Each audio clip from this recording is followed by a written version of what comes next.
जी ओम जी ओम। मैं एक अपना छोटा सा परिचय आपको देना चाहता हूँ। मेरा नाम सुभाष बोरा जी है और हरियाणा का रहने वाला हूँ। मैं भिवानी डिस्ट्रिक्ट है और पिछले लगभग 8-10 साल से हमें ऑर्गेनिक फार्मिंग की ओर अग्रसर हैं और बिल्कुल अच्छे तरीके से, सफल तरीके से हम बिल्कुल इसमें सक्सेस है और काम कर रहे हैं अच्छे तरीके से। तो देखिए, आज के समय को देखते हुए भी हमें, जब हमने इसकी शुरुआत की थी तो यही सोच के किया था, क्योंकि जब समाज में हम देखते हैं कितना जहर है, कितना पेस्टिसाइड हमारे फार्मर लोग यूज कर रहे हैं, तो उसका असर कहीं ना कहीं हर आदमी तक पहुंच रहा है। क्योंकि फार्मर जो भी अपना प्रोड्यूस उगा रहा है वह सभी मार्केट में जाके और हर आम नागरिक तक वह पहुंच रहा है। और आजकल जितनी भी बड़ी बीमारियां हैं, जो भी अब लोग समझदार हैं, समझते हैं, वो सारी मोस्टली पेस्टिसाइड के कारण ही ज्यादा आगे की तरफ है ना बढ़ रही है। तो हमने ये सोचा भी, जहाँ तक हमारा सहयोग रहे सोशल वर्क में, तो हमें इसकी ओर बढ़ना चाहिए। हम अगर जितना भी कोशिश करें, जितना करना चाहते हैं, तो वो समाज के लिए अच्छा रहेगा। तो हमने लगभग 10 साल पहले इसकी शुरुआत की थी और बिल्कुल सही तरीके से सक्सेस है, कोई किसी प्रकार की दिक्कत नहीं आती है। देखिए, सबसे बड़ी समस्या फार्मर क्या मानता है आज के दिन, वह यह सोचता है कि अगर हम ऑर्गेनिक फार्मिंग करते हैं या जैविक फार्मिंग करते हैं। देखिए, एक तो जो हमारा किसान है वह इस समस्या में उलझा हुआ है कि आजकल क्या है, अलग अलग पद्धतियों में अलग अलग नाम दे रखे हैं इसके। कोई जैविक फार्मिंग बोलता है, कोई ऑर्गेनिक बोलता है, कोई प्राकृतिक बोलता है, कोई कुछ बोलता है। कुछ दो दो चार बड़े बड़े लीडर आजकल हैं, वो कोई कुछ मेरे नाम से चले, मेरे नाम से चले। देखो, हमारा मकसद क्या है, हमारा मकसद सिर्फ एक ही है, जहर मुक्त खेती करना। उसका नाम आप कुछ भी दे सकते हैं, उसमें कोई उससे कोई फर्क नहीं पड़ने वाला। हमारा मकसद यही है भी, किसान कम से कम केमिकल का प्रयोग करे और उसको कैसे इसे छुटकारा दिलाया जाए। अब क्या है, मोस्टली अपने भारतवर्ष में लगभग 86% जो फार्मर हैं वह 5 एकड़ से नीचे का फार्मर है। क्योंकि जमीनें बहुत आजकल धीरे धीरे है ना कम होती जा रही हैं और आगे आगे और भी कम होती जा रही हैं, तो उससे फार्मर के पास जो लैंड एरिया है वह बहुत ही कम है। तो आज के फार्मर के साथ सबसे बड़ी समस्या ये है कि वह ऑर्गेनिक फार्मिंग की शुरुआत कैसे करे। उसको ये समझ में नहीं आ रहा बेचारे को भी, वो कहाँ से शुरू करे, उसको क्या, उसको समस्याओं का सामना करना पड़ता है उसमें, क्या उसका समाधान करे। उसके पास इस चीज की प्रॉपर नॉलेज बिल्कुल भी नहीं है। तो कई किसान शुरुआत कर देते हैं, लेकिन उनको ये समझ नहीं आता भी कैसे करना क्या है, तो वह इस चीज में नुकसान भी उठाता है और वह थोड़े समय इसको करके फिर उसको छोड़ के चला जाता है। फिर ये कहते भाई ऑर्गेनिक फार्मिंग में नहीं, ऐसा कुछ नहीं है, नहीं, मजा नहीं आया उसमें, भाई हमें जो प्रोडक्शन चाहिए वह नहीं आ रहा।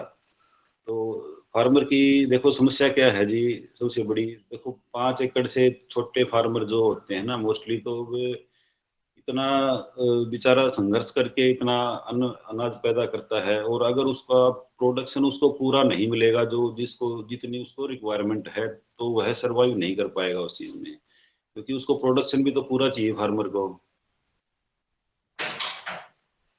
और इसी चक्कर में फिर फार्मर ज्यादा इस तरफ अट्रैक्टिव नहीं है, वह यही सोचते हैं भाई जैसा भी हमारा चल रहा है ठीक है, हम इसमें ज्यादा वो नहीं करेंगे। तो हमारा टॉपिक थोड़ा सा यही है भाई। देखो, बोलने को तो मेरे पास बहुत कुछ है, अगर मैं 2 दिन तक भी लगातार बोलता रहूं तो भी टॉपिक खत्म नहीं होंगे इसके ऊपर। लेकिन मैं थोड़ा सा है ना, मोटा मोटा थोड़ा सा ब्रीफ करेंगे आज हम, अगर कभी आगे समय मिलेगा तो दोबारा हम इस पर कोशिश करेंगे प्रकाश डालने की। एक तो जो अपना किसान है वो इसकी शुरुआत कैसे करे थोड़ा सा। क्या मेरी आवाज सभी तक पहुंच रही है जी? जी जी पहुंच रही है। जी भाई साहब। Okay, thank you. तो देखो, उसमें क्या है, मान लीजिए एक छोटा जमींदार है, फार्मर है, तो उसके पास मान लीजिए भाई 2 एकड़ लैंड है। तो अक्सर कई फार्मर क्या करते हैं भाई, जैसे किसी का भाषण सुन लिया है, किसी को सुन लिया तो एकदम से जोश में आ जाते हैं। भाई चलो हम 2 एकड़ में ही करते हैं, शुरुआत करते हैं, 3 एकड़ में करते हैं। भाई जितनी भी लैंड होती है ना उसमें कोशिश करता हूँ मैं एक साथ ही ऑर्गेनिक फार्मिंग पे आ जाऊँ, उसमें मान लीजिए जैविक खेती करने लग जाऊँ। लेकिन ऐसा उसको नहीं करना चाहिए, अगर उसको नॉलेज नहीं है तो ऐसा नहीं करना चाहिए। अगर आपके पास 1 एकड़ लैंड भी है तो आप उसका चौथा हिस्सा पकड़िए, 1/4। क्योंकि क्या है उसमें आप 1 साल तक प्रैक्टिस करेंगे ना तो आपको उसका रिजल्ट सामने आएगा भी आपने इसमें कैसे क्या डालना है, किस चीज की कमी है, तो उस चीज को समझने में आपको समय लगता है।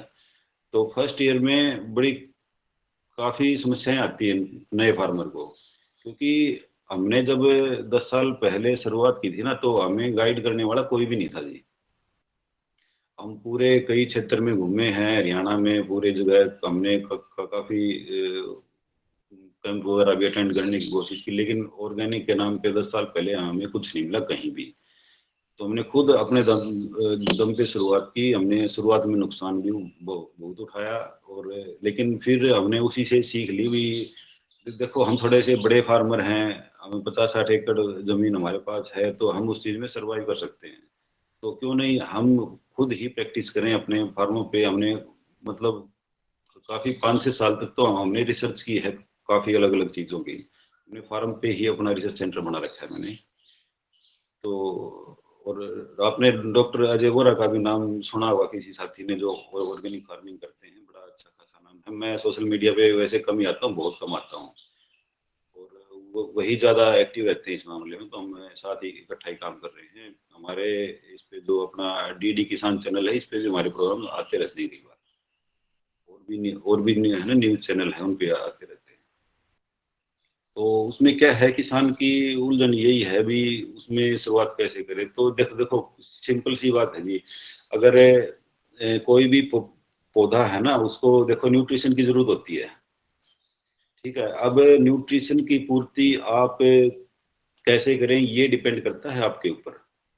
आप न्यूट्रिशन की पूर्ति पौधे की, वही उसमें डीएपी देना है, यूरिया देना है, या अदर कोई फर्टिलाइजर आपको देना है, या फिर वही आपने मान लीजिए ऑर्गेनिक की शुरुआत कर दी, आपने डीएपी भी बंद कर दिया, यूरिया भी बंद कर दिया, अदर केमिकल भी बंद कर दिए, और दूसरा सोर्स भी आपने पौधे को कोई नहीं दिया।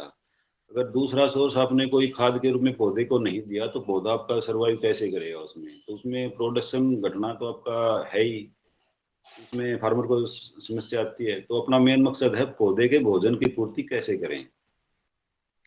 तो देखो इसमें अब ऑर्गेनिक में, अब इसमें थोड़ी सी समस्या ये है भी, फार्मर अपने को ये देखना है भी कितना बड़ा फार्मर है या छोटा फार्मर है, वो किस स्केल पे करने लग रहा है। अगर भाई कोई 2 एकड़ का फार्मर है तो आधा एकड़ से अगर कर रहा है, तो इसमें जरूरी नहीं है कि आप 100% फर्स्ट ईयर डाइवर्ट हो जाओ ऑर्गेनिक की तरफ। ये कोई जरूरी नहीं है। ये देखो फार्मर पे उसकी जो परिस्थिति है उसके ऊपर डिपेंड करता है। अगर अगर बड़ा फार्मर है, भी मान लीजिए 5-4 एकड़ का है, तो वो फर्स्ट ईयर 1 एकड़ पे आ सकता है।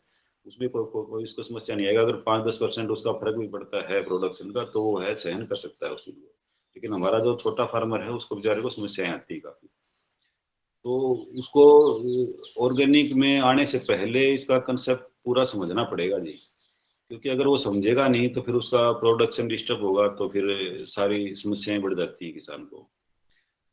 तो उसको उसकी न्यूट्रिशन की पूर्ति कैसे करनी है, ये चीज सबसे पहले उसको समझनी है। पौधे को भोजन चाहिए, अब उसको भाई यूरिया भी उसने बंद करेगा, डीएपी बंद करेगा, तो दूसरा सोर्स उसके पास क्या है। देखो इसमें है ना, 2-3 ऑप्शन आपके पास हैं उसकी पूर्ति आपको कैसे करनी है। सबसे पहले तो हमारे पास देसी गोबर की, भाई मान लीजिए अगर देसी गाय की नहीं है तो चलो कोई बात नहीं, अगर किसी भी पशु की आपके पास गोबर की खाद है वह होनी चाहिए। और जो आपको खेत में डालनी है वह बिल्कुल सड़ी हुई खाद होनी चाहिए। कच्ची खाद आप उसमें नहीं ले सकते। अगर कच्ची खाद का प्रयोग करेंगे तो फंगस भी आ सकती है उसमें पौधे में। तो फंगस आने के कारण आपका जो नुकसान होगा उसमें फसल में, तो फिर दिक्कत बढ़ेगी। तो सबसे पहले खाद जो आपने प्रयोग करनी है उसको आप डिकम्पोज करें। अब गोबर की खाद को डिकम्पोज करने का प्रोसीजर फार्मर्स को नहीं पता। अब अक्सर फार्मर क्या करते हैं, जब खेत में गोबर की खाद डालते हैं तो वह वैसे ही ढेर लगा देते हैं अपने बाड़े के पीछे जहाँ पशु बंधे हुए होते हैं, तो वह धूप में सर्दी गर्मी मतलब वैसे ही पड़ा रहता है, उसकी कोई केयर नहीं होती बिल्कुल भी। तो उससे क्या समस्या होती है, तो समय बहुत ज्यादा लगता है खाद को तैयार होने में। अगर वह नेचुरल तरीके से तैयार होगी तो उसमें 1 से 2 साल का समय उसको लगता है। इसमें सेकंड प्रोसीजर है अपने पास, फास्ट प्रोसीजर है। हम 2.5 से 3 महीने में कच्चे गोबर को खाद में कन्वर्ट कर सकते हैं। वह तरीका है आपका, एक तो आप उसको है ना, गोबर का आपको बेड बनाना पड़ेगा। 2 से 2.5 फीट की हाइट आपको उसकी लेनी है। गोबर का जो बेड बनाएंगे उसकी हाइट लीजिए, और चौड़ाई लगभग अगर 5-6 फीट तक रह जाए तो अच्छा है, और लंबाई जितनी भी आपकी जगह के अनुसार आप ले सकते हैं, उसमें कोई समस्या नहीं है। तो उसमें क्या करना है कि वेस्ट डिकम्पोजर है, और एक गौ कृपा अमृतम आता है, अहमदाबाद में गोपाल भाई सुतारिया जी हैं, उन्होंने इसको डेवलप किया था।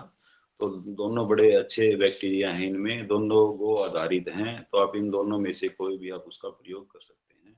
उसका छिड़काव आपको उसके ऊपर हर हफ्ते या 10 दिन में आपको छिड़काव गोबर के ऊपर करते रहना पड़ेगा। बिल्कुल उसको थोड़ा सा गीला रखना है ताकि नमी उसमें बनी रहे।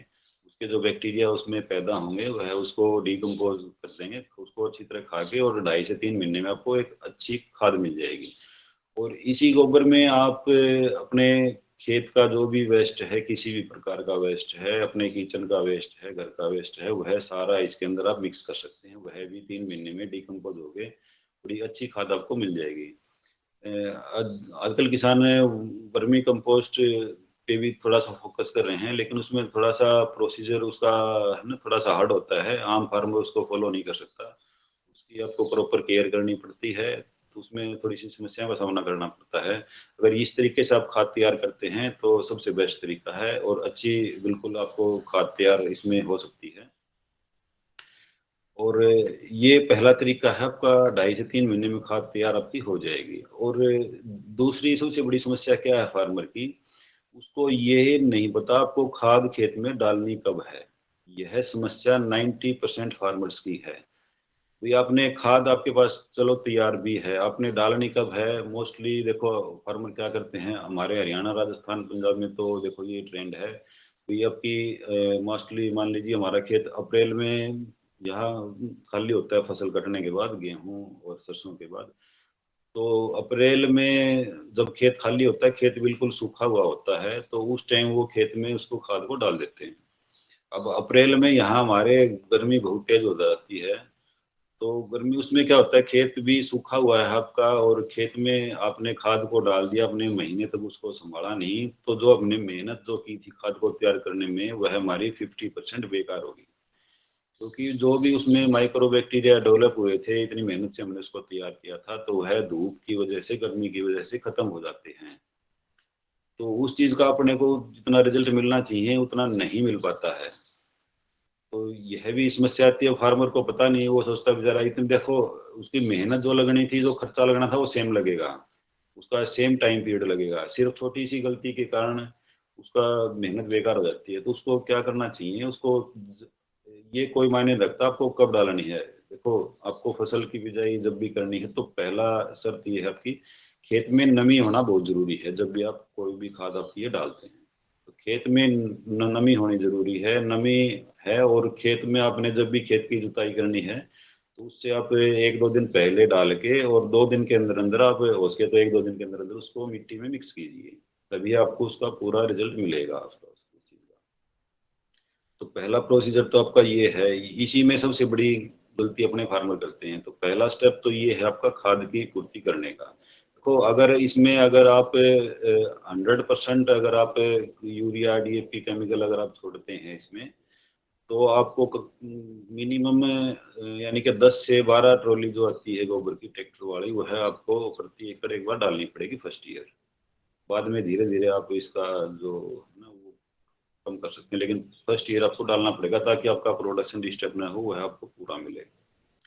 और इसमें सेकंड प्रोसीजर आपका ये है पूर्ति करने के लिए न्यूट्रिशन की, एक ग्रीन मैन्योर के रूप में भी आप पूर्ति कर सकते हैं। ग्रीन मैन्योर के रूप में आप जितनी भी दलहन की फसलें हैं, दलहन की फसलों का आप प्रयोग कर सकते हैं। उसमें उसकी जड़ों में एक छोटी-छोटी राइजोबियम की गांठें होती हैं, वह दलहन की हर फसल में होती हैं, जो नाइट्रोजन फिक्सिंग का आपका काम करती हैं। उसमें आपका मोस्टली जितनी भी दलहन है सारी कर सकते हैं। आपका ढेंचा है, हमारे यहाँ जंतर भी उसको बोलते हैं, उसका प्रयोग कर सकते हैं।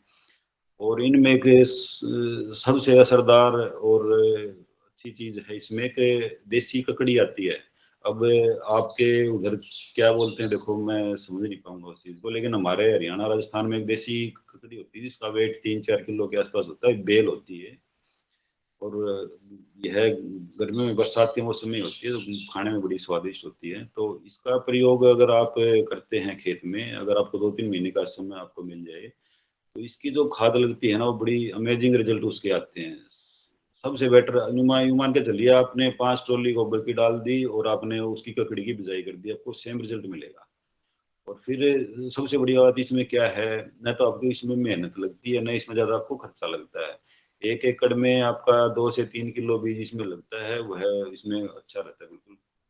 और उसका फ्रूट जो आता है, अगर आपकी वहाँ मार्केट है तो फ्रूट की मार्केटिंग भी आप कर सकते हैं। खाद जो लगेगी, हमारी जो बेल बचेगी, उसका वेस्ट जो बचेगा, पत्ते बचेंगे, बड़ी जबरदस्त खाद लगती है। तो मोस्टली फार्मर को हम इस तरीके से करवाते हैं, तो वह बताते हैं जी बहुत अच्छा रिजल्ट अपने को मिलता है। तो इस चीज का प्रयोग भी आप इसमें कर सकते हैं इसमें।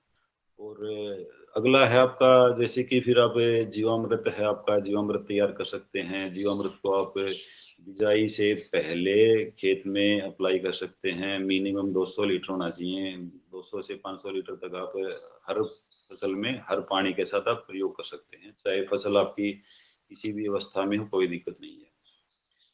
तो इसके अलावा देखो और भी काफी ऑप्शन इसमें हैं भाई। अब अगर ज्यादा डिटेल से जाएंगे तो थोड़ी सी समस्याएं अपने को आएंगी। तो इसमें एक तो आपका न्यूट्रिशन का तो ये पॉइंट है, और भी जो अगर किसी साथी को अगर कोई समस्या इसमें अगर आती है ना, कुछ समझ में नहीं आता, तो व्हाट्सएप पे थोड़ा बहुत मेरे से संपर्क कर सकता है। देखो मुझे समय थोड़ा सा लगता है, क्योंकि समय की थोड़ी सी समस्या बड़ी रहती है मुझे। अभी तो हम यहाँ हरियाणा में आए हुए हैं, लेकिन मुझे परसों ही अहमदाबाद के लिए निकलना है, वहाँ हमारा प्रोजेक्ट पे काम चल रहा है, तो समय थोड़ा सा कम लगता है। फिर भी मैं कोशिश करूंगा किसान साथियों की मदद करने की। और फिलहाल हमें फार्म पर जो हमारी ट्रेनिंग दे रहे थे पिछले 6 साल से, वह फिलहाल हमने 3 महीने से बंद कर रखी है। तो आने वाले समय में हमें हमारा ट्रेनिंग का जो प्रोग्राम है वो है गुजरात में स्टार्ट करेंगे। हमारी 2 साइटें हैं गुजरात में, अहमदाबाद के पास एक नडियाद के नाम से एक तहसील है, वहाँ पर हमारी साइट है। और सेकंड हमारा प्रोजेक्ट चल रहा है राजस्थान में उदयपुर के पास। तो उदयपुर के नियर अबाउट जो राजस्थान के किसान साथी हैं वह वहाँ संपर्क कर सकते हैं। तो वहाँ भी हम ट्रेनिंग प्रोग्राम स्टार्ट करेंगे, थोड़ा सा समय लगेगा कि जो हमसे जो हो पाएगा, हम किसानों की मदद के लिए बिल्कुल तैयार हैं। और देखो फिर सेकंड है आपका पेस्ट मैनेजमेंट वगैरह का भी, इसमें थोड़ी सी समस्याएं रहती हैं फार्मर को भी, कैसे पेस्ट को कंट्रोल करते हैं। देखो इसमें क्या होता है, सबसे पहले तो ये समझे आप भाई पेस्ट की समस्या आपको ज्यादा क्यों आती है। देखो इसमें सबसे बड़ा एक मेन रोल होता है, आपने कभी भी अपने खेत में मतलब थोड़ा बहुत देखते भी हैं, अब जो फार्मर जो लोग हैं काफी समय से कर रहे हैं, क्या होता है जो पौधा जितना हेल्दी आपके खेत में होगा उसके ऊपर बीमारी उतनी नहीं आती है। यह चीज अगर आपने ध्यान नहीं किया तो कभी भी आप थोड़ा सा स्टडी करें, अपने फील्ड के ऊपर खड़ा हो गए, ठीक है ना, तो देखना जो भी पौधा जितना हेल्दी है उसके ऊपर उतनी बीमारी कम मिलेगी आपको। और जो पौधा जितना कमजोर है उसके ऊपर बीमारी आपको ज्यादा मिलेगी, और उसको कंट्रोल करने में भी आपको ज्यादा समस्याएं आती हैं। तो अब इस चीज को समझें भी, उसमें देखो न्यूट्रिशन की बात घूम फिर के जी न्यूट्रिशन के ऊपर ही आती है। सारा खेल न्यूट्रिशन का है, पोषण का है, पौधे का पेट पूरा भरा नहीं भरा है, सीधी सी बात यही है। तो सारा खेल इसमें न्यूट्रिशन का रहेगा। कोई भी फार्मिंग आप करें, किसी भी चीज की करें, अगर न्यूट्रिशन की पूर्ति आप नहीं कर पाते हैं तो प्रोडक्शन आपका घटेगा, चाहे आप केमिकल से कर रहे हैं, चाहे ऑर्गेनिक तरीके से आप कर रहे हैं।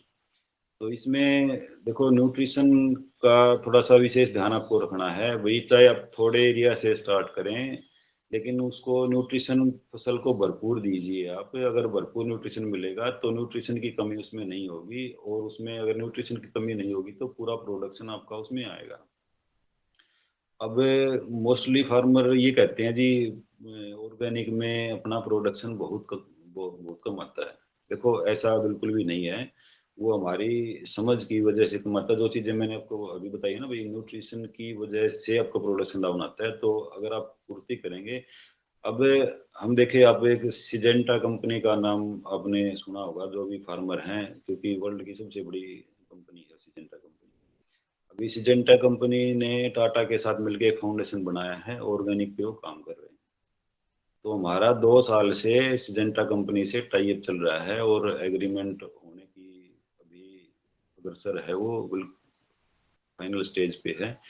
हमने 3 प्रोडक्ट बनाए थे हमारे, उसमें न्यूट्रिशन का भी है, फंगस का भी है, और इंसेक्ट का भी है। तो कंपनी ने सिजेंटा ने 2 साल तक उसमें अलग अलग स्टेट में 12 स्टेट पे ट्रायल की है, हर फसल पे ट्रायल की है, और वह हमारी सक्सेस हुई है। कंपनी से अप्रूवल हमें मिल चुकी है उसमें। वह 2 साल तक रिसर्च करने के बाद पूरे इंडिया से हम ही ऐसे फार्मर हैं, पहले फार्मर हैं जिनकी मार्केटिंग, हमारे प्रोडक्ट की मार्केटिंग कंपनी करेगी।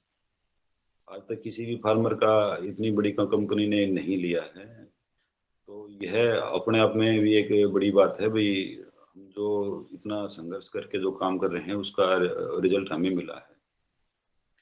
लेकिन इसमें फिलहाल हम काम भी नहीं कर पा रहे, हमारे ऊपर कंपनी का प्रेशर भी है कि हमें प्रोडक्ट बना के दीजिए। लेकिन हमने साथ में थोड़ा सा वो एक मशरूम का एक हम बड़े प्रोजेक्ट पे काम करने जा रहे हैं, तो उस प्रोजेक्ट पे अभी लगे हुए हैं। उसमें हमें स्टार्ट करने में ही अभी 6 महीने का समय लगेगा।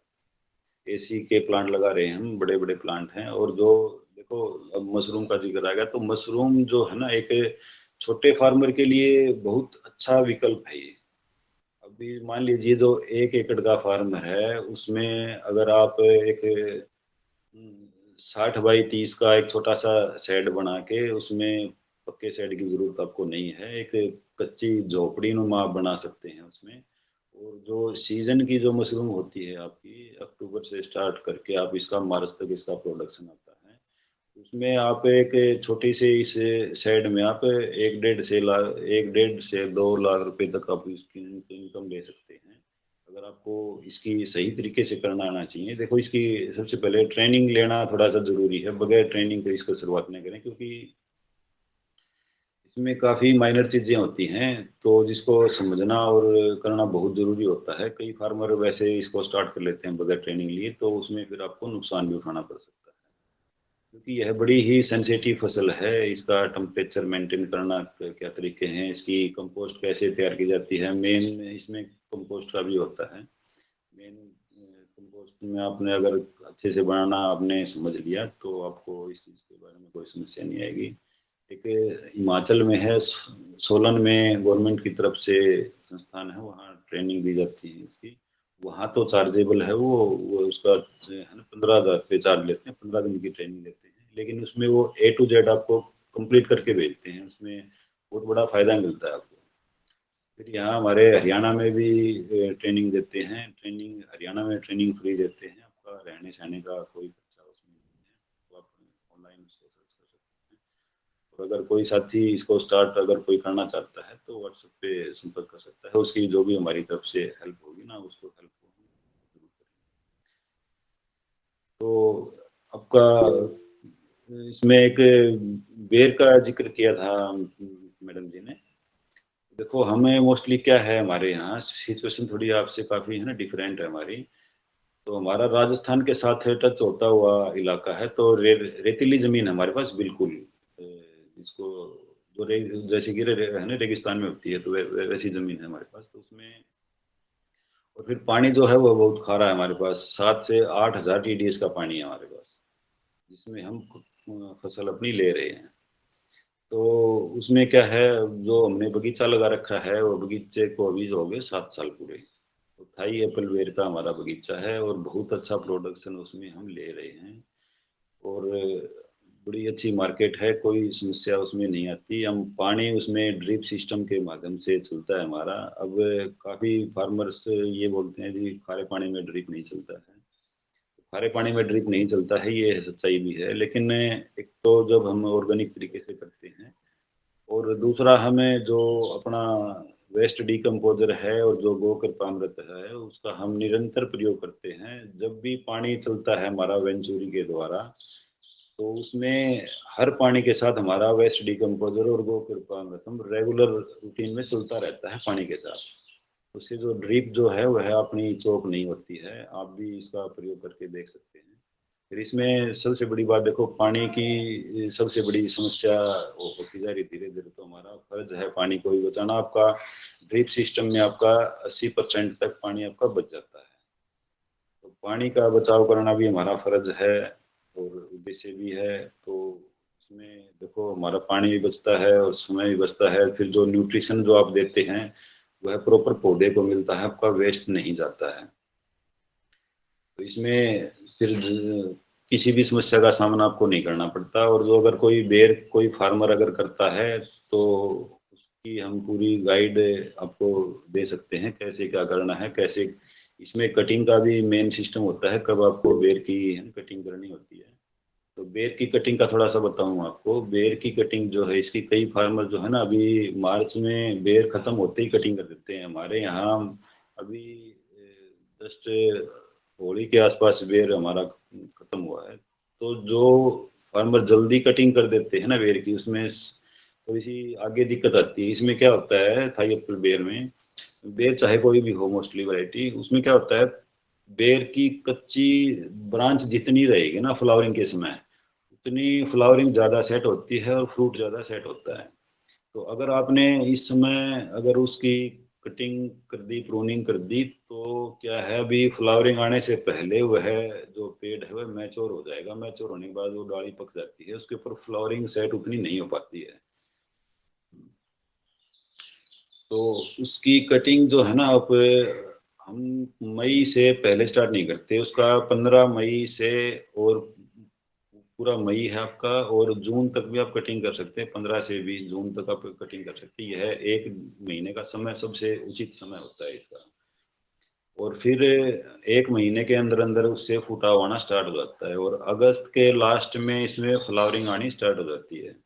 और फ्लावरिंग आनी स्टार्ट हो जाती है ना, तो उसमें जो ब्रांचेज हैं वो बड़ी सॉफ्ट रहती हैं। तो सॉफ्ट जितनी रहेगी उतने आपका फ्रूट सेट बड़ा अच्छा होगा, उसमें समस्या नहीं आएंगी। अच्छा, एक इसमें बेर में काफी फार्मर हमारे पास मैसेज आते रहते हैं, फोन आते रहते हैं। वो कहते हैं ये समस्या इसमें एक जो फ्रूट फ्लाई है, इसको हमें फ्रूट में है ना कीड़ा लगना बोलते हैं, इसमें फ्रूट में कीड़ा आ जाता है।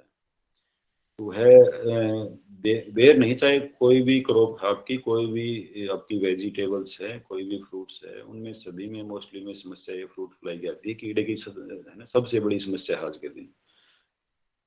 और इसको खत्म करने के लिए फार्मर लोग बड़ा जहर का प्रयोग करते हैं, जो हाई क्वालिटी के आते हैं, जो है अच्छा नहीं है बिल्कुल भी।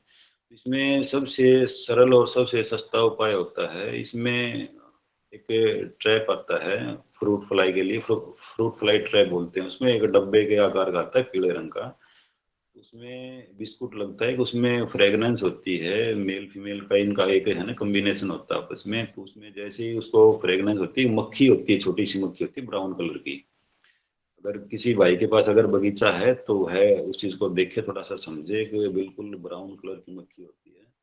वह अटैक करके अपना लार्वा जो है, जब फ्रूट, कोई भी फ्रूट हो आपका, कोई भी वेजिटेबल हो, जब फ्रूट की जब शुरुआत होती है ना, तो उस टाइम पे वो आपकी फील्ड में आ जाती है। तो है उसके ऊपर डंक मार के अपना लार्वा उसके अंदर छोड़ देती है, और वह अंदर चला जाता है और ऊपर से आपका सील पैक हो जाता है, आपको पता नहीं चलेगा बिल्कुल भी। तो उसमें अंदर ही अंदर वह है ना डेवलप हो जाते हैं। जब फ्रूट आपका साइज बड़ा होगा धीरे धीरे, तब आपको महसूस होगा, तब आपको पता चलेगा इसमें तो कीड़ा आ गया ना अंदर से। कई ये सोचते हैं भाई ये तो बाहर से सील पैक है, अंदर कीड़ा कैसे गया इसमें। तो छोटा सा डंक मारती है शुरुआत में, जब छोटा होता है फ्रूट, तो बाद में वह कवर हो जाता है, तो अंदर ही अंदर उसमें है ना तैयार हो जाता है। तो सबसे अच्छा तरीका है आपका, जब फ्रूट आपका स्टार्ट होता है ना, छोटा सा साइज बनना, मटर के दाने के समान, जैसे ही आपका फ्रूट वेजिटेबल्स कुछ भी है स्टार्ट होता है, तब आप अपने खेत में वो ट्रैप लगाइए, फ्रूट फ्लाई ट्रैप जो आता है उसका प्रयोग आप करें। वह कम से कम 8 से 10 ट्रैप आप प्रति एकड़ लगाने हैं, मिनिमम है ये। तो इससे अगर आप करते हैं तो आपका 90% आपका वही मक्खी जो है आपकी फ्रूट फ्लाई वायु है उसी में कंट्रोल हो जाएगी आपकी। ये सबसे अच्छा तरीका है और फार्मर लोग उसका खूब प्रयोग हम करवाते हैं, बड़े शानदार इसके रिजल्ट आपको मिलते हैं। उसी डब्बे में वह मक्खी इकट्ठी हो जाएगी, आप देखेंगे ना, अगर आज आप लगाएंगे तो 24 घंटे के अंदर ही आपको मक्खी आ जाएंगी उसके अंदर। तो जो उसके अंदर जो बिस्कुट जो होता है उसका भी समय होता है भाई, कई अलग अलग कंपनियों का देखो अलग अलग होता है, 25-30 दिन से लेकर 35-40-50 दिन तक का समय होता है। मोस्टली 35 है ना, 40 दिन तक ही वह काम करता है। अगर आपकी क्रॉप कोई लंबी चलती है तो आप उसको 1 महीने के बाद उसको बिस्कुट को दोबारा निकाल के मक्खी को साफ करके और दोबारा से उसमें नया बिस्कुट लगा के उसका आप प्रयोग कर सकते हैं। और अगर दूसरा ट्रीटमेंट आपको चाहिए तो जैसे कि नीम का तेल है, नीम का तेल का आप उसमें प्रयोग कर सकते हैं। और साथ में जो खट्टी छाछ जो आती है ना, वह है सबसे अच्छा पेस्ट मैनेजमेंट का काम करती है आपका। खट्टी छाछ से जितनी पुरानी होगी उतनी बेस्ट होगी। खट्टी छाछ में जैसे कि आप या तो प्लास्टिक के बर्तन में स्टोर कीजिए उसको, और या फिर मिट्टी के बर्तन में स्टोर करके उसमें कॉपर का कोई भी बर्तन वगैरह है वह आप डाल के उसमें छोड़ दीजिए। और मिनिमम 15 से 20 दिन पुरानी वह होनी चाहिए। और उसका आप है ना 5-7, अगर 1 महीने तक की है तो आप उसका 10% भी प्रयोग कर सकते हैं। जितनी पुरानी होती जाएगी तो आपको उसका परसेंटेज थोड़ा सा ध्यान रखना पड़ेगा, उसको कम करते जाना पड़ेगा। और आप नीम के तेल के साथ भी उसका प्रयोग कर सकते हैं। और इसमें आप जो एक है ना 10 परनी अर्क वगैरह बनता है, अब डिटेल तो उसमें नहीं जा सकते, काफी समय लगेगा। 10 परनी अर्क का प्रयोग आप कर सकते हैं, तो इनका कॉम्बिनेशन बना के भी आप प्रयोग कर सकते हैं। और हो सके तो स्प्रे वगैरह जो है वह शाम के समय आप करें, क्योंकि जो भी पेस्ट वगैरह है वह शाम के समय ही फील्ड में अक्सर होते हैं, तेज धूप में फील्ड में नहीं होते हैं। तो उस समय आपको रिजल्ट उसमें अच्छा मिलेगा। तो इसका प्रयोग आप किसी भी फसल में कर सकते हैं, वेजिटेबल्स है या फ्रूट्स है, सभी में आप इसका प्रयोग कर सकते हैं, कोई समस्या आपको इसमें नहीं आएगी। और अगर कोई किसी साथी का कोई क्वेश्चन है, सवाल जवाब है, तो आप पूछ सकते हैं उससे, आप मुझसे अभी कर सकते हैं। जी जी धन्यवाद, बहुत सुंदर आदरणीय भाई साहब आपने अपनी बात हमारे मंच पर सभी आदरणीय श्री रमेश चंद्र मेहरा जी का स्वागत है, वो आपसे बात करना चाहते हैं। जी ओम, मैं रमेश चंद मेहरा, नर्मदापुरम, मध्य प्रदेश से। जी सर।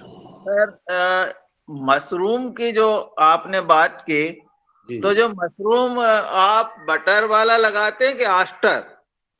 सर, अभी देखो मैं काफी बड़ा प्रोजेक्ट लगाने जा रहे हैं, ओएस्टर मशरूम का लगाने जा रहे हैं अभी। जी तो ओएस्टर मशरूम का प्रोजेक्ट हमारा अभी पाइपलाइन में है, अभी उसके ऊपर हम काम कर रहे हैं। हमारे पास बड़े बड़े है ना 10 वेयर हाउस हैं, जो जैसे कि जो सरकारी अनाज मंडियां होती है ना, उसमें जितना जो बड़ा वेयर हाउस होता है वैसे वैसे 10 वेयर हाउस हमारे पास फिलहाल। उसमें पफ पैनल लगाने का कार्य अभी रनिंग में है। और एक हाउस में हमारे 20 एसी लगेंगे, 11-11 टन के। जी तो हमारा काफी बड़ा प्रोजेक्ट है। हम एक कंपनी है, एक मिराज ग्रुप के नाम से एक कंपनी है, अगर किसी साथी ने नाम सुना हो तो उसके साथ हम काम कर रहे हैं। तो हमारा उसमें अभी प्रोडक्शन आने में ही 4 से 5 महीने का समय लगेगा, पहला प्रोडक्शन आने में। और पोस्टर पे ही हम फिलहाल काम कर रहे हैं। और उसका हमारा फोकस रहेगा कुछ एक्सपोर्ट करने का भी है, हमारा एक्सपोर्ट की भी हमारी डिस्कशन चल रही है कंपनियों के साथ। तो वैसे इंडिया में भी काफी बड़ा स्कोप है, लेकिन आम आदमी उस चीज तक नहीं पहुंच पाता, क्योंकि उसको नहीं पता, अपने ओयस्टर मशरूम जी की तरफ ध्यान नहीं है लोगों का इतना, क्योंकि वो सर, सोचते हैं हमारे यहाँ इस्लाम में ये प्रोजेक्ट शुरू हुआ था प्रधान के माध्यम से, पर कि मार्केटिंग की समस्या आई और वो अब धीरे धीरे बंद हो गया, बिल्कुल मार्केट नहीं कर पाए। बिल्कुल एग्जैक्ट, ये आपकी समस्या बिल्कुल सही है। देखो अगर एक छोटा किसान कोई अगर पर्टिकुलर वो करता है तो वह इसकी मार्केटिंग नहीं कर पाता, क्योंकि क्या है, लोकल में इसकी मार्केट है नहीं जी फ्रेश की इतनी। तो इसको क्या करना पड़ेगा, इसको हमें ड्राई करेंगे, ड्राई करके फिर इसका हमारा इसको प्रोसेस करके पैकिंग करके फिर हम इसको सप्लाई करेंगे। तो इन फ्यूचर आप एक काम कर सकते हैं हमसे, अगर आपका कोई भी कितना भी बड़ा प्रोजेक्ट हो, कोई इश्यू नहीं है, तो उसमें थोड़ा सा भी समय लगेगा हमसे, आप अगर आप टच में रहेंगे तो आप कितना भी प्रोड्यूस आपका हो तो उसको हमें बाई बैक एग्रीमेंट के साथ हम उसकी परचेज करते भी हैं, ऑलरेडी कर भी रहे हैं हम। जी जी। हाँ, तो जो हमारे यहाँ जो लोकल में हमें प्रोजेक्ट जो हमारे चल रहे हैं ना, तो उसमें भी हमें बाई बैक का एग्रीमेंट फार्मर से करके उसमें कर रहे हैं। तो आने वाले समय में आप कितने बड़े स्केल पे करते हैं, क्या करते हैं, तो कोई इश्यू नहीं है। आप थोड़ा सा व्हाट्सएप पे मुझसे संपर्क में रहना, तो जो जो भी होगा हम आपसे चीज के बारे में है ना बातचीत करेंगे, कोई समस्या नहीं आएगी। जी सर जी, ओम ओम सर जी। जी आज के हमारे मुख्य अतिथि 8 बजे तक रहेंगे, तो जिनको भी सवाल पूछना है वो सादर आमंत्रित है। आदरणीय गणेश गौर सर, मध्य प्रदेश से स्वागत है आपका। सदन को प्रणाम करते हुए जी आज सर। सर से मैं एक प्रश्न है कि आपने सिंजेंटा को जो 2 प्रोडक्ट दिए थे वो जी सर, क्या थे? वो क्या है, देखो हमें खुद अपने फार्म पे तैयार करते हैं सर, बिल्कुल 100% ऑर्गेनिक तरीके से, और लिक्विड में हमने तैयार कर रखे हैं सारे, और वो स्पेशल हमने फिलहाल है ना रिसर्च के लिए तैयार कर रखे हैं। तो जिस पर्पज से हमने किए थे, हमारा पर्पज वह पूरा हो चुका है, क्योंकि हमने सिजेंटा कंपनी ने हमसे मांगे थे, सिजेंटा कंपनी को हमने दे वो प्रोडक्ट दे दिए। 2 साल तक उन्होंने ट्रायल की, ट्रायल हमारी बिल्कुल सक्सेस हो चुकी है। अब देखो सिजेंटा कंपनी की जो फाइनल रिपोर्ट हमारे पास आई है ना, उसमें सबसे बड़ी बात कंपनी ने ये बोली है भी फर्स्ट ईयर में आपका प्रोडक्ट प्रयोग करने से जो रिजल्ट मिला वह 10 से 15% इम्प्रूव है उसका, यानी कि फसल हमारी 15% तक बढ़ के आई है, न कि घट के आई है।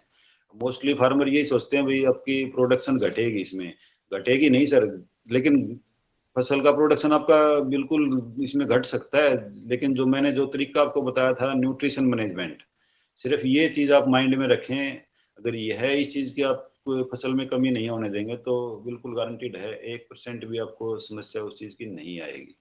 तो थोड़ा सा इस चीज पे आपको फोकस करना पड़ेगा, और कोई समस्या आपको नहीं आने वाली। और जो जहाँ प्रोडक्ट की बात है, अभी मार्केट में तो ये नहीं आएगा, क्योंकि अगर प्रोडक्ट आएगा भी तो वह सीधा सिजेंटा कंपनी को जाएगा। तो अभी हमें 1 साल तक तो उसको तैयार कर नहीं, मतलब हो भी नहीं पाएगा, क्योंकि इसको तैयार करने में भी काफी थोड़ा सा लंबा समय लगता है, क्योंकि वो रेडी टू ईट वाला तो प्रोग्राम हमारे पास है नहीं भी, आज अब हमने बनाया कल उसको सेल कर दिया, वो मतलब केमिकल में होता है ऐसा। ऑर्गेनिक तरीके से हम कोई भी चीज तैयार करते हैं तो उसको तैयार करने का प्रोसीजर 3 महीने का है मिनिमम, उससे पहले वो तैयार नहीं हो पाएगा। हमें थोड़ा सा जब भी कभी आगे दोबारा समय मिलेगा तो मैं आपको इन चीज़ों के बारे में गाइड जरूर करेंगे हम भी, आपको कैसे क्या तैयार करना है, जैसे कि भी आपको भी न्यूट्रिशन के लिए क्या तैयार करना है, कैसे तैयार करना है, पेस्टिसाइड के लिए कैसे करना है, और फंगस के लिए कैसे करना है। तो इन चीज़ों पे हम दोबारा डिस्कस कर सकते हैं, उसके तरीके आपको मैं समझा सकता हूँ कि कैसे। फंगिसाइड था, पेस्टिसाइड था कि न्यूट्रिएंट था? पेस्टिसाइड भी था हमारा, न्यूट्रिएंट भी था हमारा, और फंगीसाइड भी था हमारा, तीनों चीजें थी हमारी।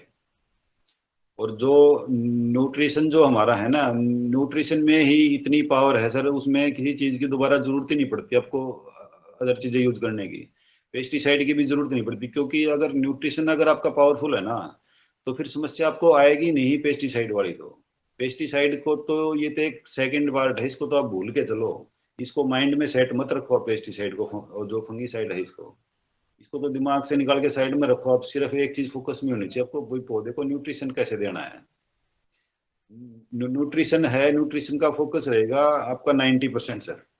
बाकी जो है ना 10% पे छोड़ दो पेस्ट मैनेजमेंट को, भाई क्या फंगस आएगा इसमें, क्या पेस्ट आएगा, सिर्फ न्यूट्रिशन पे फोकस रखो आप। बाकी देखो न्यूट्रिशन में है ना एक चीज ऐड करो आप, सबसे अच्छा सोर्स एक और भी है इसमें, जो बायोगैस प्लांट जो होता है ना, उसकी खाद सबसे बड़ी कारगर है।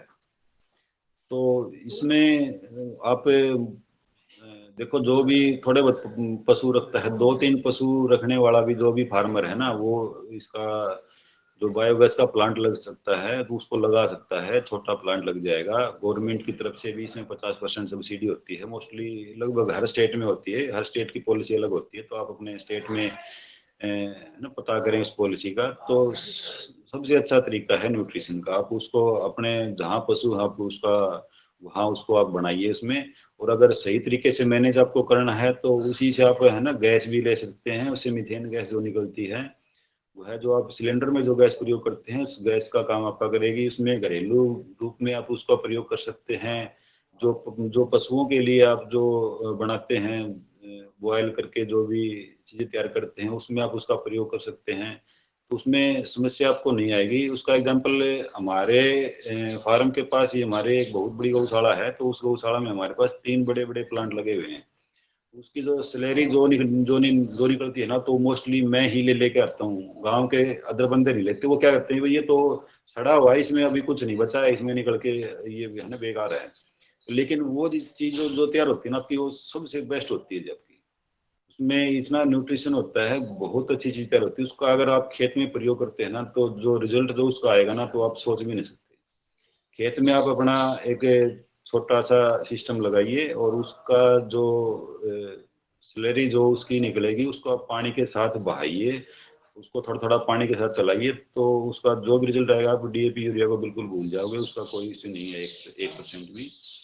तो उसमें कोई समस्या आपको नहीं आएगी। तो इस चीज का थोड़ा सा नोटिस में रखें किसान भाई, जो भी 2-3 पशु रखने वाले हैं वो इसका प्रयोग जरूर करके देखें।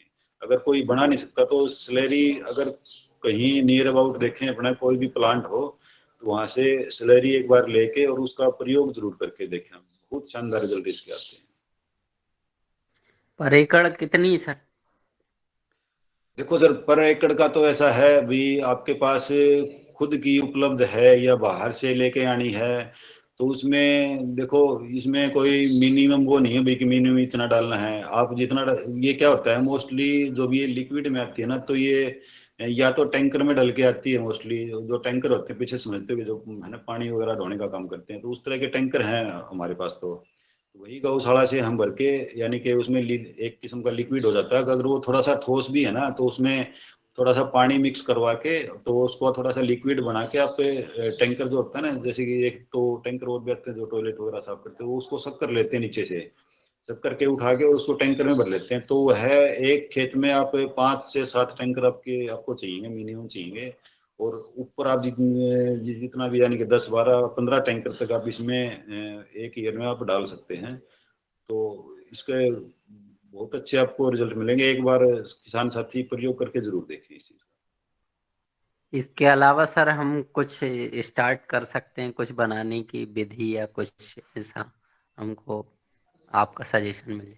देखो, बनाने को तो आप है ना काफी कुछ चीजें बना सकते हो, जैसे कि जीवामृत बनाओ आप। तो ठीक है, जीवामृत बनाने का तरीका आपको पता है? जी। तो थोड़ा सा एक जीवामृत में एक चीज थोड़ी सी ऐड करना चाहूंगा। पूरी देखो, पूरी डिटेल्स में अगर जाएंगे तो देखो बहुत है ना ज्यादा समय लगेगा। अब एक जीवामृत मोस्टली जो भी ऑर्गेनिक फार्मिंग करते हैं लगभग सभी को पता है, ठीक है ना। तो उसमें क्या होता है भाई, आपका जो हमें एक तो बेसन का प्रयोग करते हैं। मोस्टली क्या होता है जीवामृत में, जैसे कि आपने भी मान लीजिए 10 से 15 किलो अपने देसी गाय का ताजा गोबर ले लिया, इसमें देसी गाय का कंपलसरी होता है जी। अगर देसी गाय का प्रयोग नहीं करते तो कोई फायदा आपको नहीं है, आप बेसन से चाहे उसको मत बनाइए, आपको रिजल्ट उसका 25% मिलेगा। तो 15 से 20 किलो देसी गाय का गोबर हो गया। और गौमूत्र जो है आप जितना उपलब्ध है, 5 लीटर से लेकर 20 लीटर तक आप इसमें डाल सकते हैं। गौमूत्र जितना अधिक हो कोई इश्यू नहीं है, ज्यादा भी डाल सकते हैं आप, क्योंकि गौमूत्र जो है ना इतना न्यूट्रिशन होता है इसमें। मोस्टली आपका अगर अकेला गौमूत्र भी 50-60% तक की आपकी पूर्ति कर सकता है फसल की, अगर एक मैनेजमेंट तरीके से आप करेंगे तो इसमें गौमूत्र हो गया आपका। 2 किलो गुड़ आप इसमें ऐड कीजिए, और आप बेसन की जगह आप इसमें दही ऐड करेंगे तो ज्यादा बेटर आपको रिजल्ट मिलेगा। हम बेसन का प्रयोग नहीं करते, हम दही का प्रयोग करते हैं। जो हमारे फार्मर टच में रहते हैं हम उनसे उनको दही का ही प्रयोग हम करवाते हैं। 1 से 2 किलो दही आपको चाहिएगा। फिर इसमें एक पेड़ के नीचे की मिट्टी बताते हैं जी, पेड़ के नीचे की मिट्टी का प्रयोग करें भाई 1 किलो या आधा किलो 200 लीटर के ड्रम में। तो लेकिन आज तक आपको किसी भी वीडियो में नहीं मिलेगा, कितने भी वीडियो जीवामृत के देखे आपको ये नहीं बताएगा मिट्टी कैसे लेनी है, सिर्फ ये बताते हैं पेड़ के नीचे की मिट्टी लेनी है। आपको ये कोई नहीं बताता भाई मिट्टी लेनी कैसी है, वो मिट्टी लेने का मकसद क्या है अपना। भाई देखो पेड़ के नीचे से सूखी मिट्टी आपने उठा ली, उसका 0% मिलेगा, आपको कोई फायदा नहीं होगा। पेड़ के नीचे से मिट्टी लेने का मकसद ही अपना ये होता है भाई उसमें माइक्रो बैक्टीरिया है, माइक्रो जो सूक्ष्म जीव हैं वह अपने को वहां से मिले और ड्रम में डाल लें, और गुड़ जो है उनका भोजन होता है वह मल्टीप्लाई हो, उसमें वो ज्यादा डेवलप होंगे। अगर मोस्टली क्या करते हैं फार्मर पेड़ के नीचे से सूखी मिट्टी है ना उसको उठा लेते हैं, तो उसका क्या फायदा मिलेगा आपको, नहीं मिलेगा, उसमें बैक्टीरिया है ही नहीं सूखी मिट्टी में, सूखी मिट्टी में कोई जीव नहीं मिलेगा आपको किसी प्रकार का। तो थोड़ा सा ऊपर से मिट्टी को हटा के 3-4 इंच और नीचे से गिल्ली मिट्टी निकालो आप।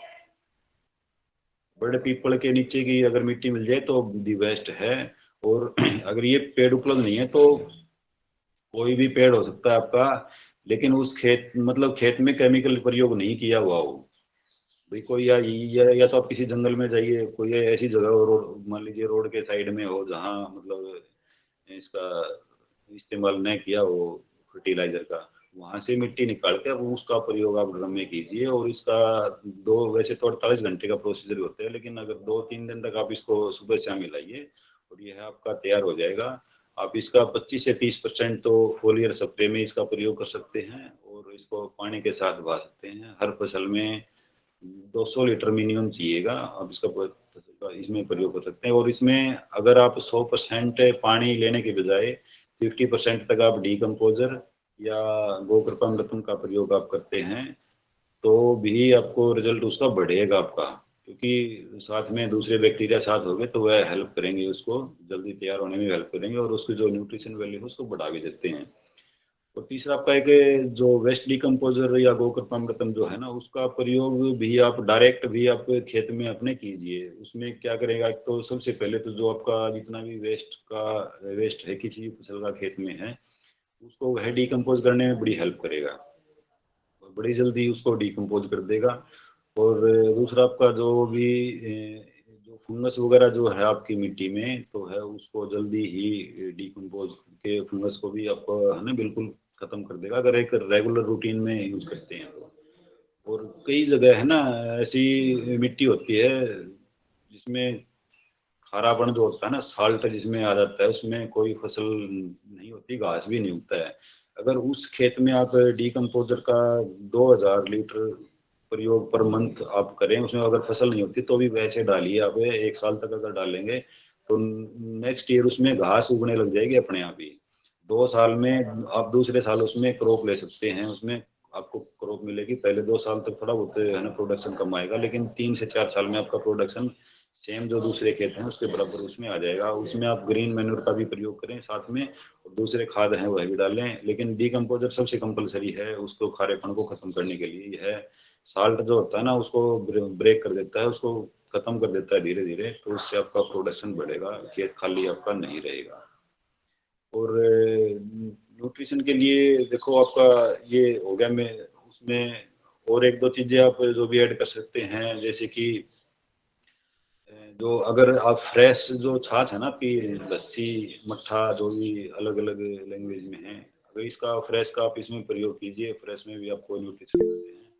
तो एक ड्रम आप मिक्स भी बना सकते हैं। मिक्स में जैसे कि आपने दालें ले ली भी, अलग अलग प्रकार की जितनी भी अगर दालें मिलती हैं सभी का आटा लेके, और सारा आटा टोटल जो है वह मैक्सिमम 3 किलो चाहिए अपने को। और उसके अंदर आप कॉपर है, आयरन है, जिंक है, ये सॉलिड फॉर्म में 1-1 किलो तक अगर आपको मिल जाए तो वह भी आप उसके अंदर मिक्स कीजिए। इसमें आप गौमूत्र भी आप इसमें ऐड कीजिए, और इसमें गौमूत्र 5 से 10-20 लीटर जितना भी उपलब्ध है वो साथ में ऐड करें, और इसको आप कम से कम 10-15 दिन तक रखें। यह भी आपका एक न्यूट्रिशन के रूप में एक अच्छा सोर्स आपको मिल जाता है। इसका भी प्रयोग आप न्यूट्रिशन में कर सकते हैं। देखो इसमें जैविक खेती में एक सबसे अहम बात क्या है कि आप एक तो पेस्ट आने का इंतजार मत कीजिए, पेस्ट आएगा तब हम उसको कंट्रोल करेंगे। अपना एक रूटीन बना के रखिए भाई मुझे 5 दिन में या 7 दिन में कोई भी न्यूट्रिशन फसल में देना है उसको क्योंकि अगर ऑलरेडी अब पहले ध्यान रखेंगे, जैसे हम अपने शरीर का ध्यान रखते हैं, अभी हम 2 या 3 बार दिन में भोजन करते हैं, अलग अलग चीजें लेते हैं, किस लिए लेते हैं, ताकि हमारे न्यूट्रिशन की पूर्ति रहे, हम बीमार न हो। तो सेम पोजीशन प्लांट के साथ होती है, थोड़ा सा हमें समझने की जरूरत है। जितना ख्याल आप अपने शरीर का रखते हैं, उतना अगर आप अपनी फसल का रखेंगे तो आपका न प्रोडक्शन कम होगा, न आपको पेस्ट की समस्या आएगी, कोई भी समस्या आपको उस चीज की उस बारे में नहीं आएगी। और साथ ही कोई क्वेश्चन है तो बात करें।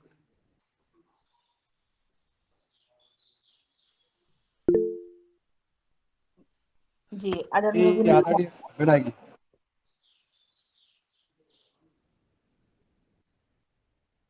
जी बोलिए। जी आदरणीय मुन्नीलाल भाई साहब। आदरणीय विनायक जी ने हेलो जी बोलिए, जी बोलिए। जो अभी मैं आपकी सुन रहा था, जैसे न्यूट्रिशन मैनेजमेंट ठीक है, मेजर समस्या जो भी जैविक खेती कर रहे हैं, प्राकृतिक खेती कर रहे हैं, या जो कर रहे हैं, ये परंपरागत खेती जो कर रहे हैं, सारी समस्या उसकी पेस्टिसाइड से शुरू होती है। सारी जो समस्या खड़ी हुई है वो हम लोग फंजीसाइड, इंसेक्टिसाइड और बीडीसाइड, अगर ये कम हो जाए तो मेरी समस्या, हर किसान की समस्या अपने आप जैसे था वैसे शुरू हो सकता है। तो वो न्यूट्रिशन मैनेजमेंट करें, जैसे करते हैं करते रहें, मगर सबसे पहले उसकी समस्या आती है वो जब पहले ही अगर जब शुरुआत करता है तो वहीं जाके फंस जाता है। तो वो जो कुछ और मैकेनिकल मेजर्स हैं उनको यूज करें, इतना जो नीचे से कर रहे हैं जितना कर सकता करें। जो आप जैसे बता रहे हैं लगातार करता जाए न्यूट्रिएंट मैनेजमेंट, वो सब सबके बस की बात नहीं है, जो चीजें नहीं अवेलेबल हैं। मगर उसके साथ ही साथ अगर वो ये जो मैकेनिकल मेजर है, जैसे आप फेरोमोन ट्रैप अभी चर्चा किए, लाइट ट्रैप है, ये जो बायोपेस्टिसाइड हैं, इनको यूज करके अगर ऊपर से हम इंसेक्टिसाइड को कम कर दें तो जो जमीन के अंदर जो माइक्रो ऑर्गेनिज्म है या जो जो अन्य इंसेक्ट हैं, वो बेनिफिशियल इंसेक्ट थे, चाहे अर्थवर्म हो या मेढक हैं, ये सब जो खत्म हो रहे हैं वो फिर से रिवाइव हो सकते हैं। मगर जब तक हम ऊपर केमिकल डालते जाएंगे तब तक हमारा नहीं कंट्रोल। किसान को इतना वेट करने के लिए नहीं समय है कि हर किसान बड़े लेवल पे तो नहीं कर सकता, छोटे लेवल पे तो अपना कर लेगा अगर उसको खेती करना है। तो वो जो सिंपल रास्ता है वो इनको अगर अपनाएं तो कीटनाशी और फंजीसाइड का अगर कंट्रोल कर लें तो उनका रास्ता अच्छा हो सकता है, आसान है। और जो जैसे आप कह रहे हैं वो हर आदमी के लिए धीरे धीरे स्टेप बाय कर सकता है, इतना संभव नहीं उसके लिए है। जो महज देखना, चाहे गौमूत्र इकट्ठा करना हो, चाहे ये जीवामृत घन जीवा, जो जितना बना सकता बना देगा, मगर लगातार कंटिन्यूअस नहीं कर पाते, मैं देखा हूँ, जो मेरा अपना अनुभव। और जो आप बता रहे खाली न्यूट्रिएंट मैनेजमेंट से ही सब कुछ हो जाएगा, वो तो बहुत मुश्किल काम। कोई अगर घोल डाल दे और सारी बीमारी और कीड़ा नहीं आएगा, हाँ कम आएगा, ये बात सही है। देखो सर, उस थोड़ा सा पूर्ति करने में आपको समय लगता है। आप जो जहाँ न्यूट्रिशन मैनेजमेंट की बात है ना, भी आप 1 साल में उसको कवर नहीं कर सकते। इसको पूरा समझने में, करने में, आपको पूरा कवर करने में लगभग 3 साल का समय लग जाएगा। अगर 3 साल तक आप रेगुलर अच्छी मात्रा में न्यूट्रिशन का प्रयोग आप, इसीलिए तो मैंने कम एरिया बताया ना आपको भी, आप ज्यादा मत कीजिए ना अभी। ऑर्गेनिक अगर आप एकदम से एरिया मत बढ़ाओ भी, आपने मान लीजिए 5 एकड़ का जमींदार, आपने एक एकड़ पकड़ लिया, तो 1 एकड़ की पूर्ति तो फार्मर कर सकता है आराम से, क्योंकि पशु है ना, 2-3 पशु अब हर फार्मर लगभग रखता है। तो उस है ना 2-3 पशु से 1 एकड़ की खेती वो आराम से कर सकता है। और इसमें देखो एक चीज और ऐड करना चाहता हूँ साथ में, अगर कोई फार्मर शुरुआत करता है तो पूर्ति अगर उसकी नहीं कर पाता है तो साथ में थोड़ा बहुत बायो फर्टिलाइजर भी आता है, थोड़ा बहुत बायो पेस्ट वाला भी आता है। तो इसमें देखो एक न्यूट्रिशन की पूर्ति के लिए हर फार्मर चीजें तैयार नहीं कर सकता, मुझे पता है इस बात का। मुश्किल से हाँ भर लेंगे सारे 80%, लेकिन तैयार करते हैं 10% ही। तो उसमें क्या है, आप एक चीज न्यूट्रिशन के लिए ऐड इसमें कर सकते हैं, जैसे कि डीएपी, जैसे कि आप यूरिया का प्रयोग करते हैं भाई, गेहूं में आप यूरिया प्रयोग करते हैं भाई, आपने भाई जब भी पानी लगाया तो आपने 1 बैग का प्रयोग कर लिया, 45 किलो का बैग आता है आज के दिन, उसका प्रयोग कर लिया आपने। 45 किलो बैग की पूर्ति आप 2-2.5 किलो यूरिया से भी कर सकते हैं। आप 2.5 किलो यूरिया लीजिए, 2.5 किलो डीएपी लीजिए और आधा किलो जिंक लीजिए आप, जो 33% आती है वो, और जिंक, इनका सभी का घोल बनाइए आप। डीएपी को तो 2 दिन पहले भिगो दीजिए जब आपने स्प्रे करना है फील्ड में, और यूरिया और जिंक आपकी बाई हैंड मतलब है ना घुल जाएगी। इन सभी का घोल, ये 100 लीटर पानी का रेशो है। 100 लीटर पानी में इसको घोल के लगभग 1 एकड़ स्प्रे में लगभग 100 लीटर में कवर आराम से हो जाता है। तो इसका प्रयोग कीजिए आप किसी भी मोस्टली फसल में, आप अधिकतर फसल में इसका प्रयोग कर सकते हैं। और जब भी आपको यूं महसूस हो भी अभी न्यूट्रिशन की दिक्कत है पौधे में, पौधा बता देता है यह चीज, तो अगर फार्मर को भी समझ में आ जाता है हाँ भाई पौधे को भोजन की जरूरत है, तो आप इसका एक फसल में 4 से 5 बार इसका स्प्रे आप कर सकते हैं। तो न ज्यादा आपको यूरिया फेंकने की जरूरत पड़ेगी इसमें, और न आपकी सबसे बड़ी बात ये है आपकी जमीन खराब नहीं होगी इसमें, क्योंकि जमीन में तो हम यूरिया देंगे ही नहीं, हम उसको जितना भोजन चाहिए ना उतना भोजन हम स्प्रे के द्वारा उसको दे रहे हैं। अभी हमने डायरेक्ट दे दिया उसको। अब जितना मान लीजिए आप यूरिया खेत में अगर फेंक रहे हैं 45 किलो का बैग है, तो उसका 15 से 20% ही पौधा ग्रहण करता है जी, बाकी सारा आपका मिट्टी में जाता है। और वही जो एक्स्ट्रा जो मिट्टी में जाता है ना, वही आपका केमिकल कंटेंट में आता है। जितना अगर पौधे को अगर जितनी भोजन की जरूरत है उतनी अगर यूरिया भी देते हैं तो उसको हजम कर लेता है वो, वह भी आपका पेस्ट उसमें है ना, उसमें नहीं आता, केमिकल में नहीं आता। तो हम ज्यादा भी, एक फार्मर ने एक बैग फेंक दिया तो पड़ोसी देख रहा भाई मैंने तो फेंकना ही फेंकना है, अभी उसको फसल में जरूरत है या नहीं है वो उसको नहीं पता, लेकिन फेंकना है उसको है। तो मैंने समझा फार्मर की ये है। एक जो किसान, मैं एग्रीकल्चर विभाग में हूँ, जो ओके किसान मेरे यहाँ कर रहे थे जी और सर। वो ये नहीं ऑर्गेनिक नहीं कर रहे थे, मैं उनसे कहा कि पहले तुम पेस्टिसाइड रोको अपना, और जो न्यूट्रिएंट मैनेजमेंट कर रहे हो चाहे जीवामृत घनजीवामृत तो वो भी बनाओ, जी और सर। लिक्विड फर्टिलाइजर के रूप में यही जो आप कह रहे हैं ना सॉल्युबल जो फर्टिलाइजर है वो उसको यूज करो।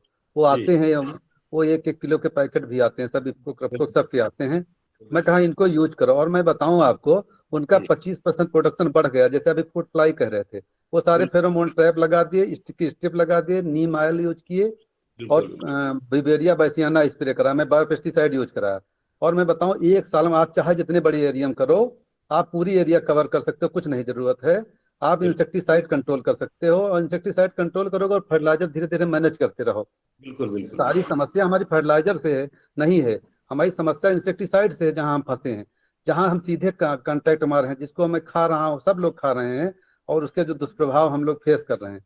तो दोनों तरफ से चला जाए, नीचे चलते रहें, जो नीचे मैं कर सकता हूँ करो, मगर न्यूट्रिएंट मैनेजमेंट के लिए फर्टिलाइजर भी डालो। आप जो है फर्टिलाइजर इतनी घातक नहीं, अगर लिक्विड वाली डाली जाए जितनी जरूरत है उतनी डाली जाए तो वो लिक्विड बहुत अच्छा है।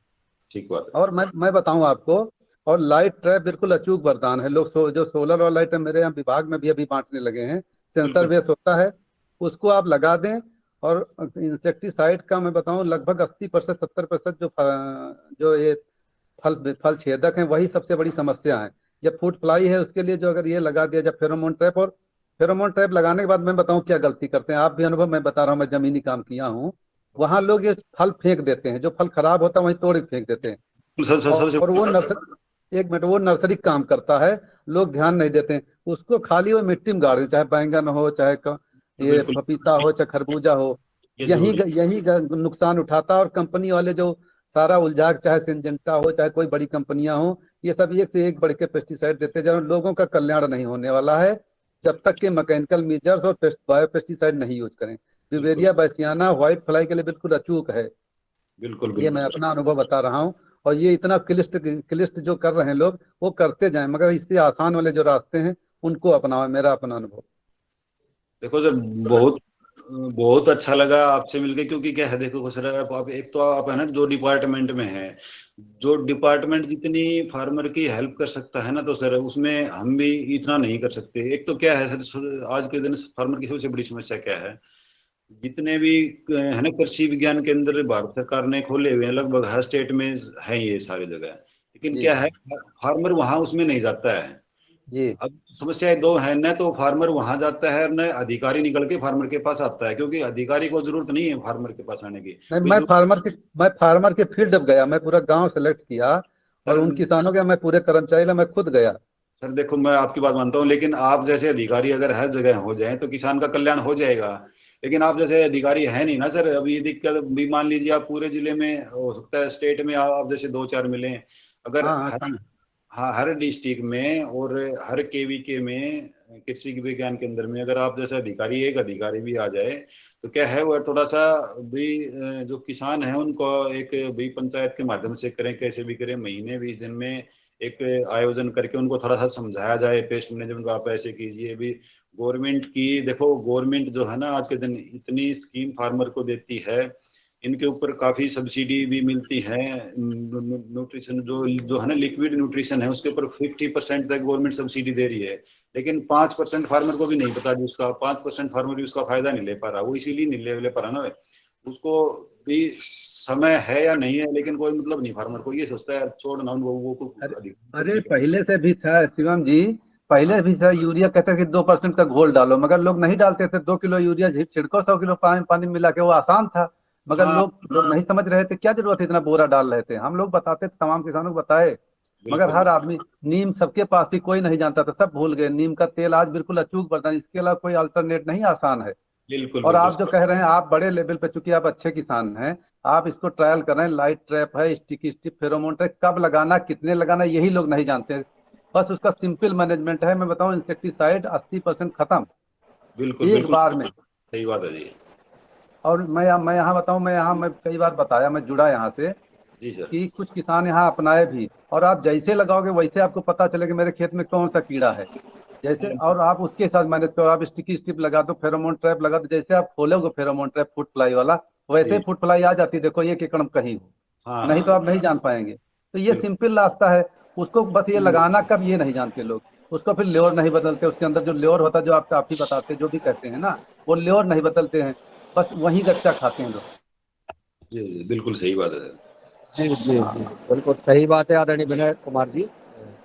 आपने अपना बात रखी, आप संवाद किया आदरणीय शिवम जी से। आदरणीय शिवम जी को अभी अपने कुछ और कार्य उसमें जाना है, तो मैं इससे पहले मैं आदरणीय पवन सर जी को आमंत्रित कर रहा हूँ। इसके बाद मैं आदरणीय बने सिंह जी आपका सवाल लूंगा। आदरणीय पवन कुमार जी को सुन लेते हैं, इसके बाद जो है हम पर आगे कार्रवाई करते हैं। आदरणीय पवन कुमार जी, पतंजलि पीठ से। जी नमस्कार सभी को, और आज के हमारे मुख्य अतिथि शिवम जी का बहुत अभिनंदन है। है सर, बहुत अच्छा आप काम कर रहे हैं। बोरा जी नाम है, इसी सुभाष। तरह से आप आज आपने देखा होगा हमारे इस योगाहार मंच में आपको कुछ नई जानकारी आपको भी मिली होगी, जी सर। विनय कुमार जी ने जो दी है। और मुझे लगता है कि इस तरह से हमें जो संवाद करना है, किसानों का आपस में संवाद, किसानों का वैज्ञानिकों के साथ संवाद, किसान का विभिन्न विभाग के अधिकारियों के साथ संवाद, ये संवाद निरंतर चलते रहना चाहिए। बिल्कुल और जब बिल्कुल ये संवाद होता है तो हम कुछ नई चीज सीखते हैं। हम बिल्कुल अगले व्यक्ति को भी सुन के उनकी बात समझने का भी प्रयास करते हैं। बिल्कुल। तो इस तरह का जो हमारा ये संवाद है इस योगाहर मंच में आज लगातार 687 डेज हो गए हैं। तो बहुत अच्छा है, क्योंकि इससे हमारे सभी पक्ष इसमें लाभान्वित होते हैं। किसान भी लाभान्वित होता है, अधिकारी भी लाभान्वित होते हैं, जो भी श्रोता हैं और जो वक्ता हैं उनको भी कुछ नई जानकारी रोज मिलती है। क्योंकि जैविक खेती का जो तरीका है और उसके पीछे जो सोच है वो हमारी संस्कृति, हमारी सनातन धर्म की जो संस्कृति है उस पर आधारित है। तो जी इतना जी व्यापक है, इतनी व्यापकता है इसमें, कि इसको करने के लिए हमें आज देखिए 600 इतने 700 दिन की तरफ हम लोग बढ़ रहे हैं, और रोज कुछ ना कुछ हमें नया सीखने को मिलता है।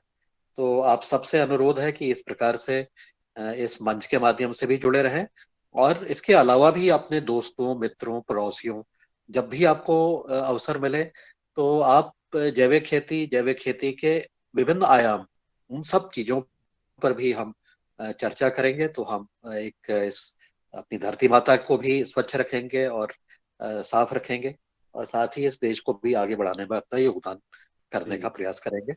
मैं इतना ही कहना है मुझे। आज मैं लेट जुड़ा क्योंकि मैं ट्रैवल में था, तो लेकिन फिर भी रोज इस मंच से कुछ न कुछ सभी को, मुझे भी सीखने के लिए मिलता है।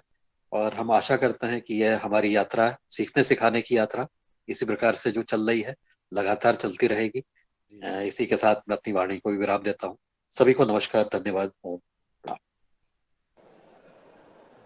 धन्यवाद आदरणीय पवन सर जी। जी, अब मैं आदरणीय बने सिंह जी को आमंत्रित करता हूँ, वो आए और अपनी बात रखें।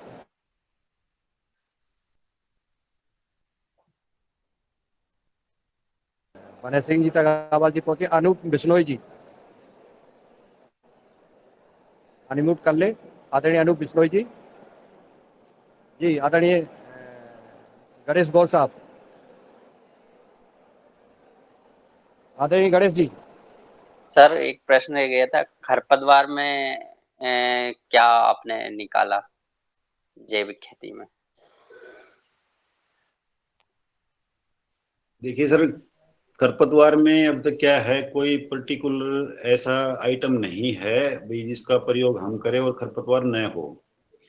इसका एक मैनेजमेंट है, वही आपको करना पड़ेगा। देखो पहला तो इसमें क्या है, जो वेस्ट डिकम्पोजर और जो गो कृपामृतम का मैंने जिक्र किया था, वह इसका एक अल्टरनेट है, बहुत अच्छा है। वह क्या करता है, जैसे कि अब मान लीजिए आपकी गेहूं की फसल है और उसमें आप निरंतर उनका जो माइक्रो बैक्टीरिया जो है उनका प्रयोग आप करते हैं, तो उसमें क्या होगा, जैसे कि आपने एक फसल में 3 से 4 बार उसको चला दिया, तो उसका सीड अभी बन के तैयार होके जो नीचे मिट्टी में गिरेगा ना, फिर बाद में आप उसकी खेत की जुताई करेंगे, ठीक है, तो उसके बाद क्या करेगा, वह सीड जो अभी जो गिरेगा वह नेक्स्ट ईयर उसी टाइम पे उगेगा, जब उसका टाइम पीरियड होता है, हर सीड अपने टाइम पे उगता है। जब उसका टाइम नेक्स्ट ईयर तक आएगा, तब तक जो डिकम्पोजर हमने चलाया है वह उसको सीड को ही डिकम्पोज कर देगा, डिकम्पोज करके खाद में कन्वर्ट उसको कर देगा। आप इसका 1 साल तक आप इसका प्रयोग करें और 1 साल में आपका कम से कम मान के चलो 50-60% आपका 1 साल में कंट्रोल हो जाएगा, और 2 साल में आपका 80% तक आपका इसका कंट्रोल हो जाएगा। सबसे अच्छा तरीका तो ये है इसका। और दूसरा जो है, एक जो निराई गुड़ाई हम करते हैं, तो क्या होता है, जो हमें गेहूं की या किसी भी फसल की बिजाई हम करते हैं ना, तो एक फार्मर क्या कोशिश करते हैं भाई, जितनी सघन हो सके ना उतनी करने की कोशिश करते हैं, लेकिन ये तरीका गलत है। सघन ज्यादा नहीं होनी चाहिए। फसल आपकी जितनी खुली होगी, जितनी मिट्टी को धूप लगेगी, जितनी हवा लगेगी, उतना प्रोडक्शन आपका बढ़ेगा, उसमें घटेगा नहीं बिल्कुल भी। जैसे कि आप गेहूं की अगर आप बिजाई करते हैं, तो उसको नेक्स्ट ईयर जो है ना, आप एक 4 इंच 6 इंच तक आप उसका डिस्टेंस और बढ़ा लीजिए आप उसमें। फिर आप उसको एक तो मैनुअली आप उसमें हल, जो भी आपका देसी तरीका है, हल है या वो भी कोई औजार है, आप उससे जो है ना निराई गुड़ाई करेंगे, उसमें आपको निकालने में आसानी होगी। अगर फिलहाल हम जिस तरीके से अभी कर रहे हैं उसमें थोड़ी सी निकालने में दिक्कत होती है, क्योंकि उसका डिस्टेंस है ना लाइन से लाइन का कम होता है, तो थोड़ा सा उस डिस्टेंस को बढ़ाएं। और अगर आप कोई वेजिटेबल्स वगैरह कर रहे हैं, वेजिटेबल्स में फार्मर को काफी समस्या आती है, तो वेजिटेबल्स जो भी करें वह करें आप बेड बनाकर। समतल जमीन के ऊपर, भूमि के ऊपर आप वेजिटेबल्स की खेती न करें, बेड बनाकर करें। एक तो उसमें आपके कई फायदे हैं। देखो, एक तो आपका जो पानी लगेगा वह कम लगेगा, 50% हो जाएगा, ठीक है। दूसरा, जो आपका प्रोडक्शन है वह 25% तक इंक्रीज होगा। आप ट्राई कर सकते हैं, जो भी किसान साथी वेजिटेबल्स करते हैं भाई, आधे एकड़ में तो आप बेड बना के लगाइए और आधे एकड़ में आप अपने देसी तरीके से कीजिए, और उसका फिर आप जो है ना बैलेंस देख लेना बाद में। बेड आपने बनाया, बेड के ऊपर आप सीड लगाइए, सीड लगा के आप बेड को कवर कीजिए देसी तरीके की मल्चिंग से। मल्चिंग में आप कोई भी आपका घास फूस है, किसी भी फसल का वेस्ट है, उसका प्रयोग आप उसमें कीजिए। वह बिल्कुल बेड को आप कवर कर दीजिए अच्छे से, बिल्कुल उसमें 1-2 इंच की लेयर आप चढ़ा दीजिए उसमें, ठीक है, 1-1.5 इंच तक, 2 इंच तक। उसमें वेस्ट जो भी आपका जो खरपतवार जो है वह बिल्कुल भी आपका नहीं उगेगा उसमें, और जो आपकी जो सीड आपने जो लगाया है वह उसके अंदर से निकल के आ जाएगा। उसमें कोई खास समस्या उगने में नहीं आती। कोई भी मोस्टली सीड हो तो वह लगभग 90% तक आपका निकल के आ जाता है। तो ये सेकंड तरीका है, ये सबसे बेस्ट तरीका है। आप इस तरीके से कोई भी क्रॉप भी आप ले सकते हैं, इसमें आप गेहूं भी लगा सकते हैं या अदर कोई भी किसी प्रकार की क्रॉप है, आप उसका प्रयोग इस तरह बेड के ऊपर कर सकते हैं। बेड पे ये गारंटी है, आपका प्रोडक्शन घटेगा नहीं। कोई भी फसल आप लगा लेना, बिल्कुल भी प्रोडक्शन कम नहीं होगा, प्रोडक्शन आपका बल्कि बढ़ेगा उसमें। क्योंकि एक तो न्यूट्रिशन जो है ना एक थोड़ा सा सीमित हो जाता है उसमें, पानी भी कम देना पड़ेगा, न्यूट्रिशन की मात्रा भी सीमित लगेगी आपकी, वो भी आपकी कम हो जाएगी। स्प्रे करना है तो भी कम लगेगा, घूमने फिरने की जगह लगेगी, बचेगी, और अच्छी फसल को धूप मिलेगी, अच्छी हवा मिलेगी, तो आपको इसमें काफी हेल्प मिलेगी इस चीज में।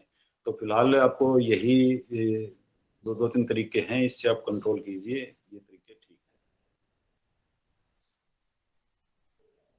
है जी। नेक्स्ट बोलिए। हेलो, नमस्कार जी सभी को।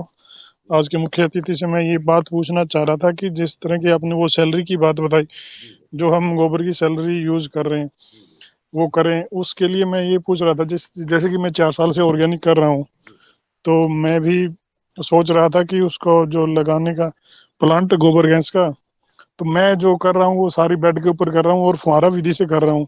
उस पे मैंने 1 साल से कोई मान लो उसके सीधा पानी नहीं दिया नक्के से मेरे खेत को, तो उस सैलरी को फिर हम फुहारे से उसके अंदर भी दे तो नहीं सकते। फिर मान लो जिस तरह की मैं सब्जी लगा रहा हूँ, सब्जी की खेती करता हूँ, तो जैसे सर्दियों में ज्यादा सैलरी जो इकट्ठी हो जाती है होगी, फिर उसको मान लो आप वो क्या कर उसको मान लो आप उसमें हम स्टोर कैसे करें, या बाद में भी इसको यूज कर सकते हैं क्या, ये पूछना चाह रहा था मैं। आप उसका बाद में भी प्रयोग कर सकते हैं। देखो क्या है, तो जब फसल की बिजाई आप कर रहे हो ना, तो बिजाई से पहले आप उसका खेत में प्रयोग कीजिए उसका। चाहे तो आप पानी के साथ भी, बिजाई करने से पहले तो आप जो पानी लगाते हैं, एक पानी फ्लड इरिगेशन से भी लगा सकते हैं आप, उसको पानी। पानी मैं सारा फुहारे से लगा रहा हूँ, नक्के से पानी नहीं है। अच्छा, पानी सारा फुहारे से ही है? तो सर फुहारे से है तो देखो हाँ उसमें जी, हाँ जी। आपको है ना समस्या बनेगी इसमें। आप लिक्विड बना के उठा के वेंचुरी के द्वारा चला तो सकते हो, लेकिन थोड़ा सा अगर सॉलिड भी अगर फार्म पे चला जाए ना, तो वो भी ठीक रहेगा। उसमें सेकंड तरीका ये है आपका एक, जैसे कि जो लिक्विड जो बनता है ना आपका स्लरी का, उसमें थोड़ी सी मेहनत तो आपको एक्स्ट्रा करनी पड़ेगी। जैसे कि अगर बेड के अंदर से अगर ट्रैक्टर का रास्ता है तो बेस्ट है, उसमें आप ट्रैक्टर के पीछे कुछ जोड़ के उसमें। नहीं ऐसा तो कुछ नहीं है, क्योंकि उसमें मैं सारी सब्जियां लगाता हूँ उसमें, मान लो हर मान लो मौसम के हिसाब से सब्जियां चलती रहती है।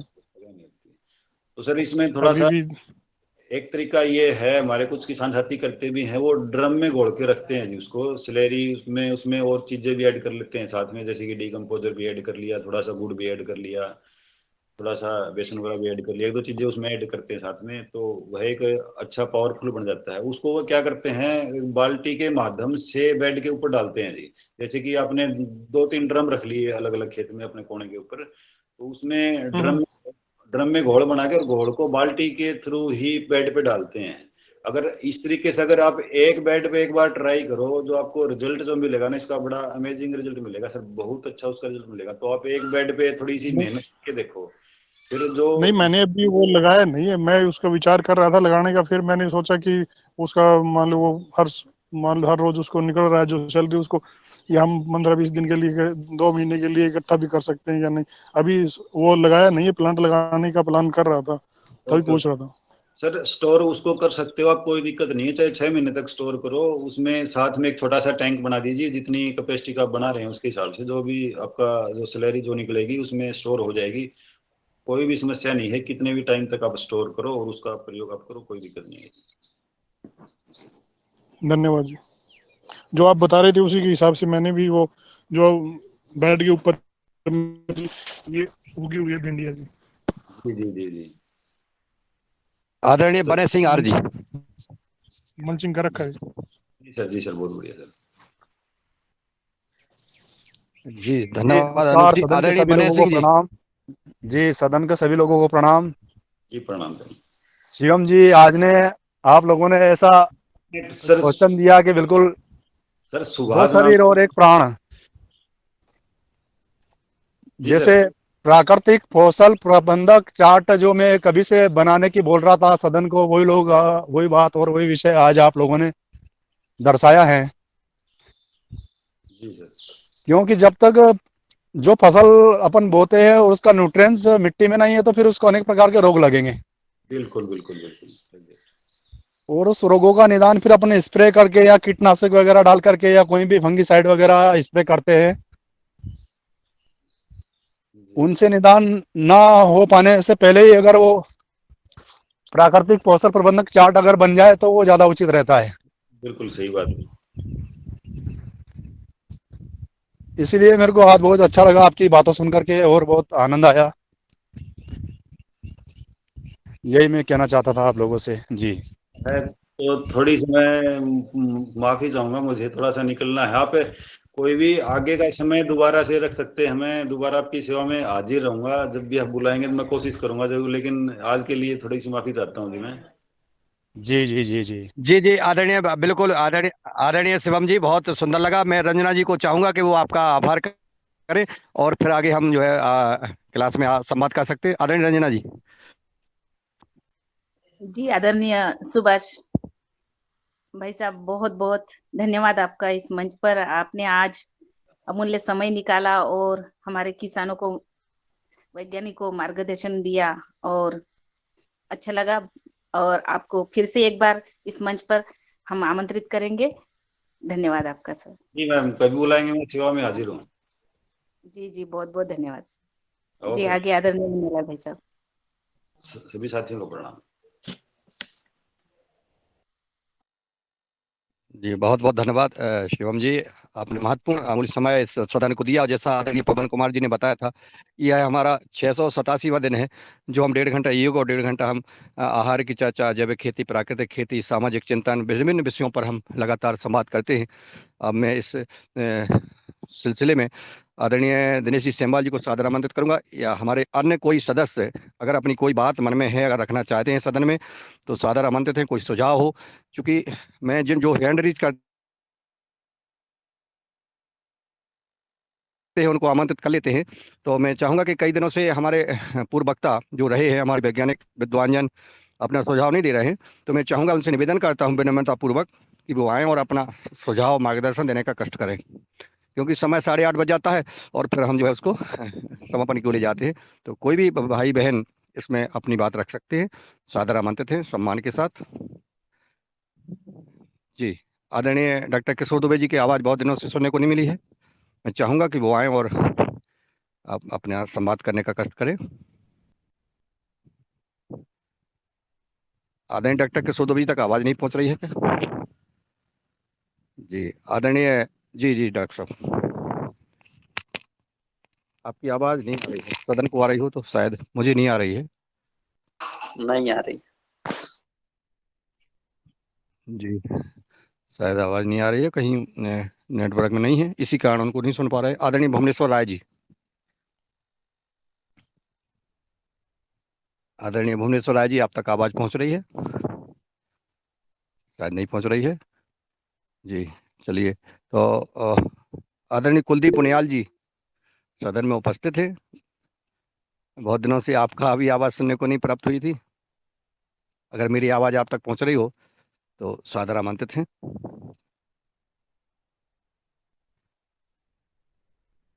आदरणीय मेनपाल जी ने भी हाथ रेज किया सर। हाँ, आदरणीय मेमपाल जी को बिल्कुल सादर आमंत्रित करते हैं। बहुत सुंदर, आइए, आपका स्वागत है। सभी साथियों को मंच पे जुड़े हुए मेरा प्रणाम, ओम। और अनूप जी ने जो डॉक्टर साहब से सवाल किया था गोबर की सैलरीज के बारे में, अनूप जी को और सभी साथियों को जो गोबर गैस प्लांट लगाया हुआ है, बायोगैस, उसके बारे में थोड़ी सी मैं जानकारी देना चाहूंगा मेरे अनुभव से।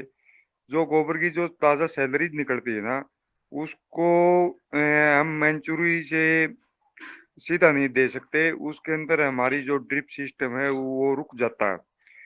और हमने क्या, डॉक्टर साहब ने बताया था, जो ड्रम रख के उसके अंदर सैलरी डाल के और बाल्टी से डब्बे वाइज पौधे से थोड़ा सा हटके न डालते रहो।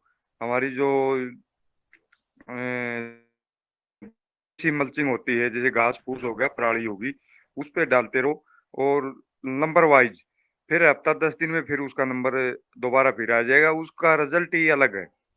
जब बात आई मैंचुरी के साथ, उसमें थोड़ी मेहनत करनी पड़ेगी आपको। अनूप जी से मैं कहना चाहूंगा, तो उसके अंदर जिस तरह हमने कपड़ा लेके और कपड़े से छान करके वो लिक्विड उसका पानी निकल जाएगा और फिर वो मंचूरी के साथ चल सकती है।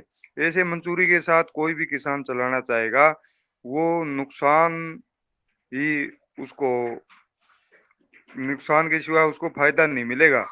क्योंकि वो ड्रिप हो या मैंचुरी हो, पाइप के अंदर जो गोबर होता है वो उसके अंदर फंस के ना, हमारा जो ड्रिप सिस्टम है, पाइप है, फुहारा सिस्टम लगा लो, वो रुक जाएगा। तो इस उसके अलावा तो मैं तो ये रह दूंगा, या तो उसको मंचूरियन चलाना तो या तो उसको छान के चलाओ, या फिर ड्रम रख लो खेत में, उसमें गोबर की सैलरी डालो और वो डब्बे के साथ डालते जाओ। उसमें थोड़ी मेहनत है लेकिन रिजल्ट इसका भी बहुत अच्छा है। अगर कोई किसान साथी का इसके बारे में कोई और हो तो सवाल पूछ सकता है।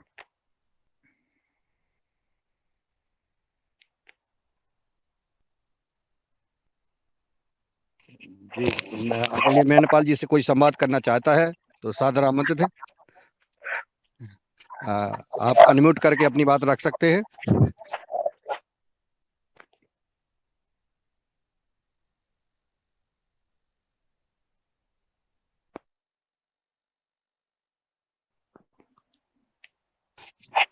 जी, आदरणीय रामकृष्ण रघुवंशी जी उपस्थित हैं। मेरी आवाज पहुंच रही है आदरणीय रघुवंशी जी? आदरणीय रूप सिंह राजपूत जी, रूमी राम जी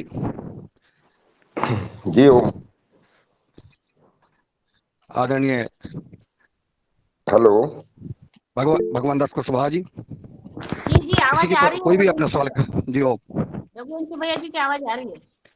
आदरणीय जी आपकी आवाज आ रही है। जी जैसे कि अभी इन्होंने बताया है, बिल्कुल सही और कारगर तरीका है कि अभी जो गोबर की स्लैरी होती है उसको मेन स्टेम से छोड़ के उसके चारों तरफ जब कई किसान क्या करते हैं बिल्कुल उसके पास में डाल देते हैं, इस कारण पौधा सूख भी जाता है।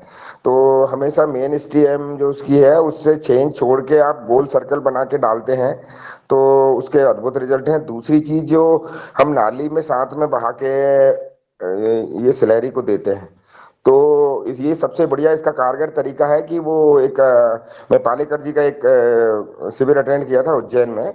तो वो एक गाय से 30 एकड़ में खेती में जो फार्मूला वो यूज करते हैं वो सिंपल यही है कि आप गोबर किसी भी तरीके से धीरे धीरे सने सने घुल के पूरे फील्ड में मिक्स हो जाना चाहिए, वो भी ताजा गोबर हो तो और अच्छी बात होती है। तो ये दोनों चीजें का समावेश यहाँ देखने को मिला। ये बहुत अच्छा कारगर तरीका है। सरल तरीके से अगर ऑर्गेनिक फार्मिंग करनी है या सरल तरीके से हम लोग जैविक खेती करना चाहते हैं तो अपने देसी गाय का ताजा गोबर एक जूट के बोरे में बांध ले और पानी का जो मुहाना होता है उसके सामने आप रखेंगे तो देखेंगे कि आपकी फसल का धीरे धीरे कलर, केंचुओं की संख्या और बाकी मित्र जीव अपने आप पैदा होना चालू हो जाते हैं। और भी यहाँ कुछ तरीके जो आज नए शेयर किए गए इससे ये जो कि किसान के लिए बहुत कारगर रहे। और जी बस ओम।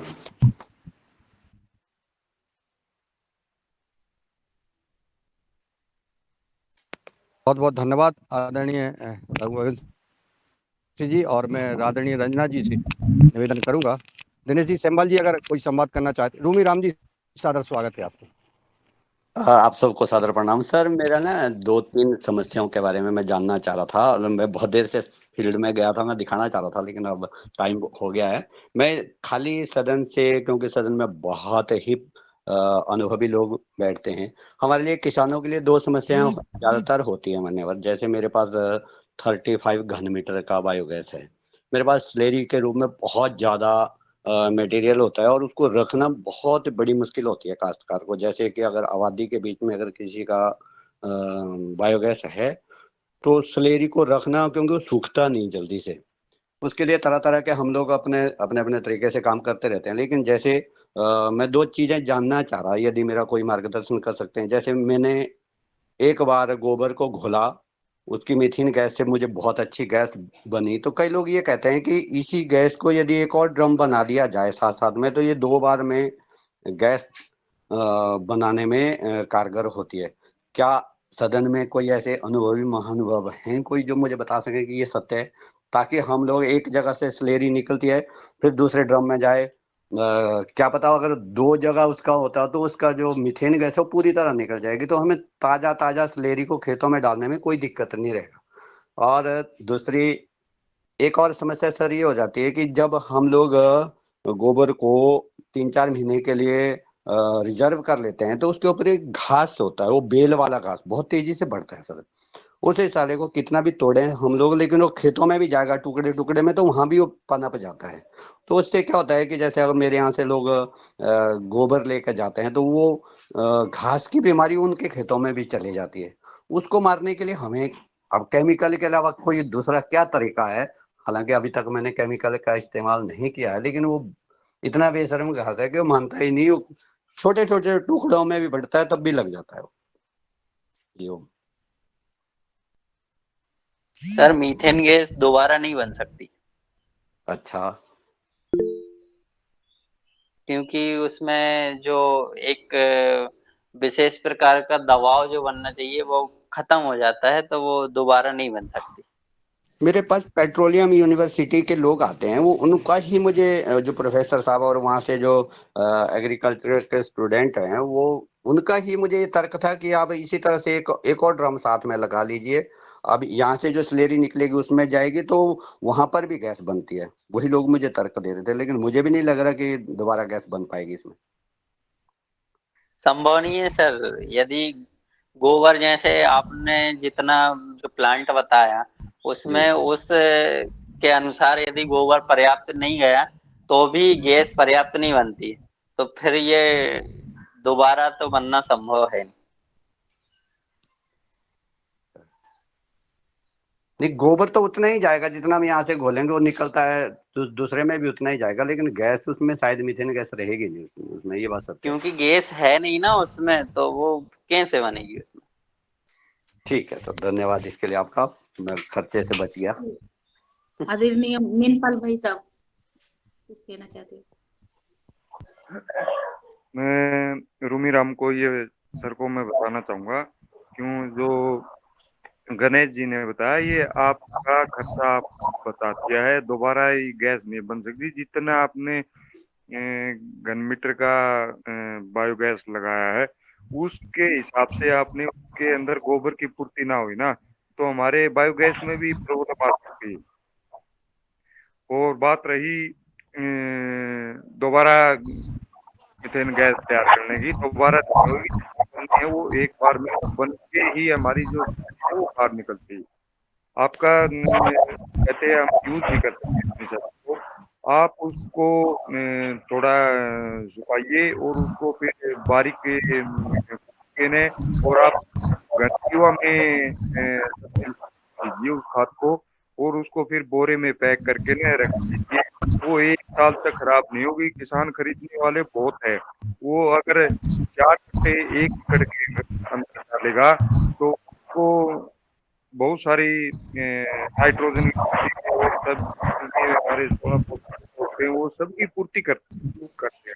आपको इसमें घबराने की जरूरत नहीं, थोड़ी है आप गोबर को वेस्ट ना करिए, उसको आप गंजीवा में बाकी जी सैलरी। धन्यवाद। धन्यवाद आपका, धन्यवाद, थैंक यू जी बहुत बहुत धन्यवाद और बहुत सुंदर आदरणीय मीनपाल भाई साहब, आदरणीय रूमी भाई साहब। और जैसा कि अन्य कोई बात रखना चाहता है तो सादर आमंत्रित है, नहीं तो फिर हम समापन की तरफ चलते हैं।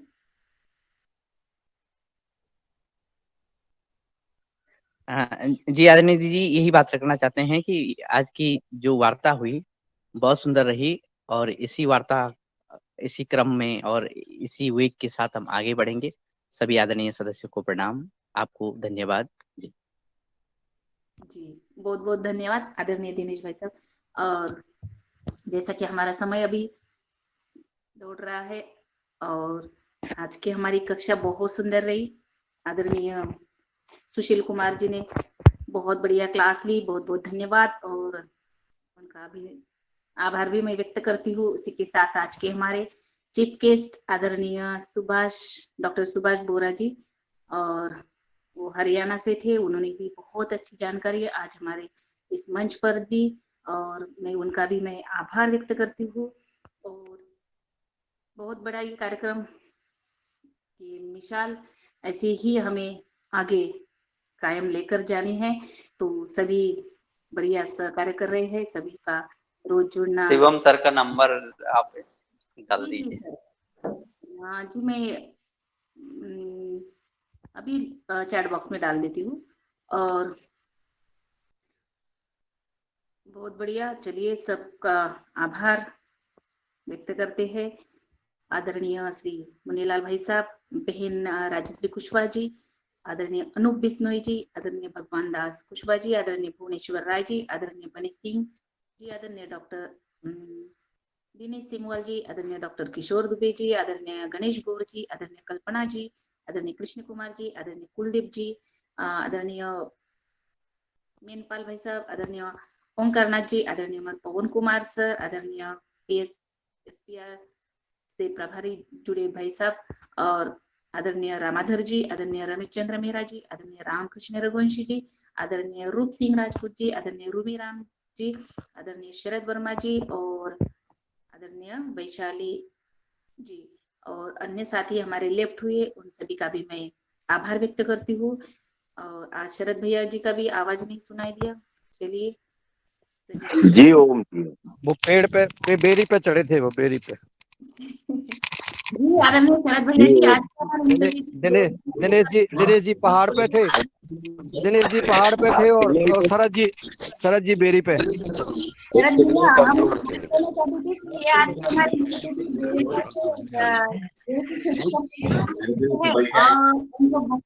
अच्छा हुआ, बेर के ऊपर प्रॉफिट मिल रहा है।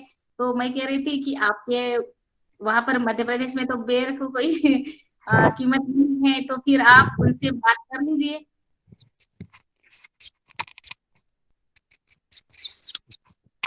बेरी के बेर मत रंजना दीदी, वो मोबाइल नंबर आप सदन में उस लिंक पर शेयर नहीं करते ना अभी, वो बार बार वही समस्या आती है नंबर लेने में। वो कल से सुधार कर लो, आज से चीफ गेस्ट का वो नंबर है जो अपन उस पर लिख के डाल देंगे। जी जी, बने सिंह जी आज डलवा देंगे। कहाँ पे घूम रहे हैं मुनीलाल? देश की भविष्य जो है, भारत का भविष्य पतंजलि है, भारत का भविष्य समाज सेवक है, और भारत का भविष्य स्वदेशी है। इसलिए जो है मध्य प्रदेश स्वर्णिम मध्य प्रदेश बनाने के लिए बस काम कर रहे हैं। तो अभी मैं 1 मिनट में उनका मोबाइल नंबर डाल दूँ। कार्यक्रम 999960।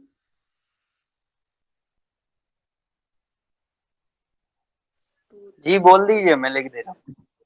हाँ जी, लिख लीजिए 999 3 बार 9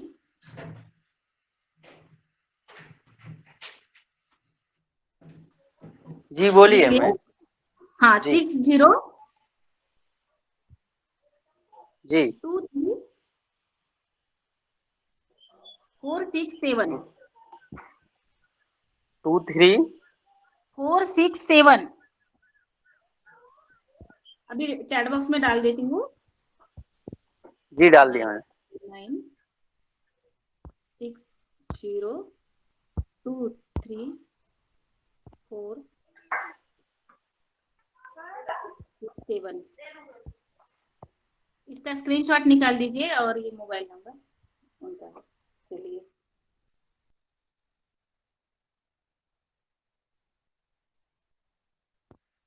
ठीक है, तो कल सुबह मिलते हैं योगार परिवार में नई चीफ गेस्ट और नए योग शिक्षक के साथ।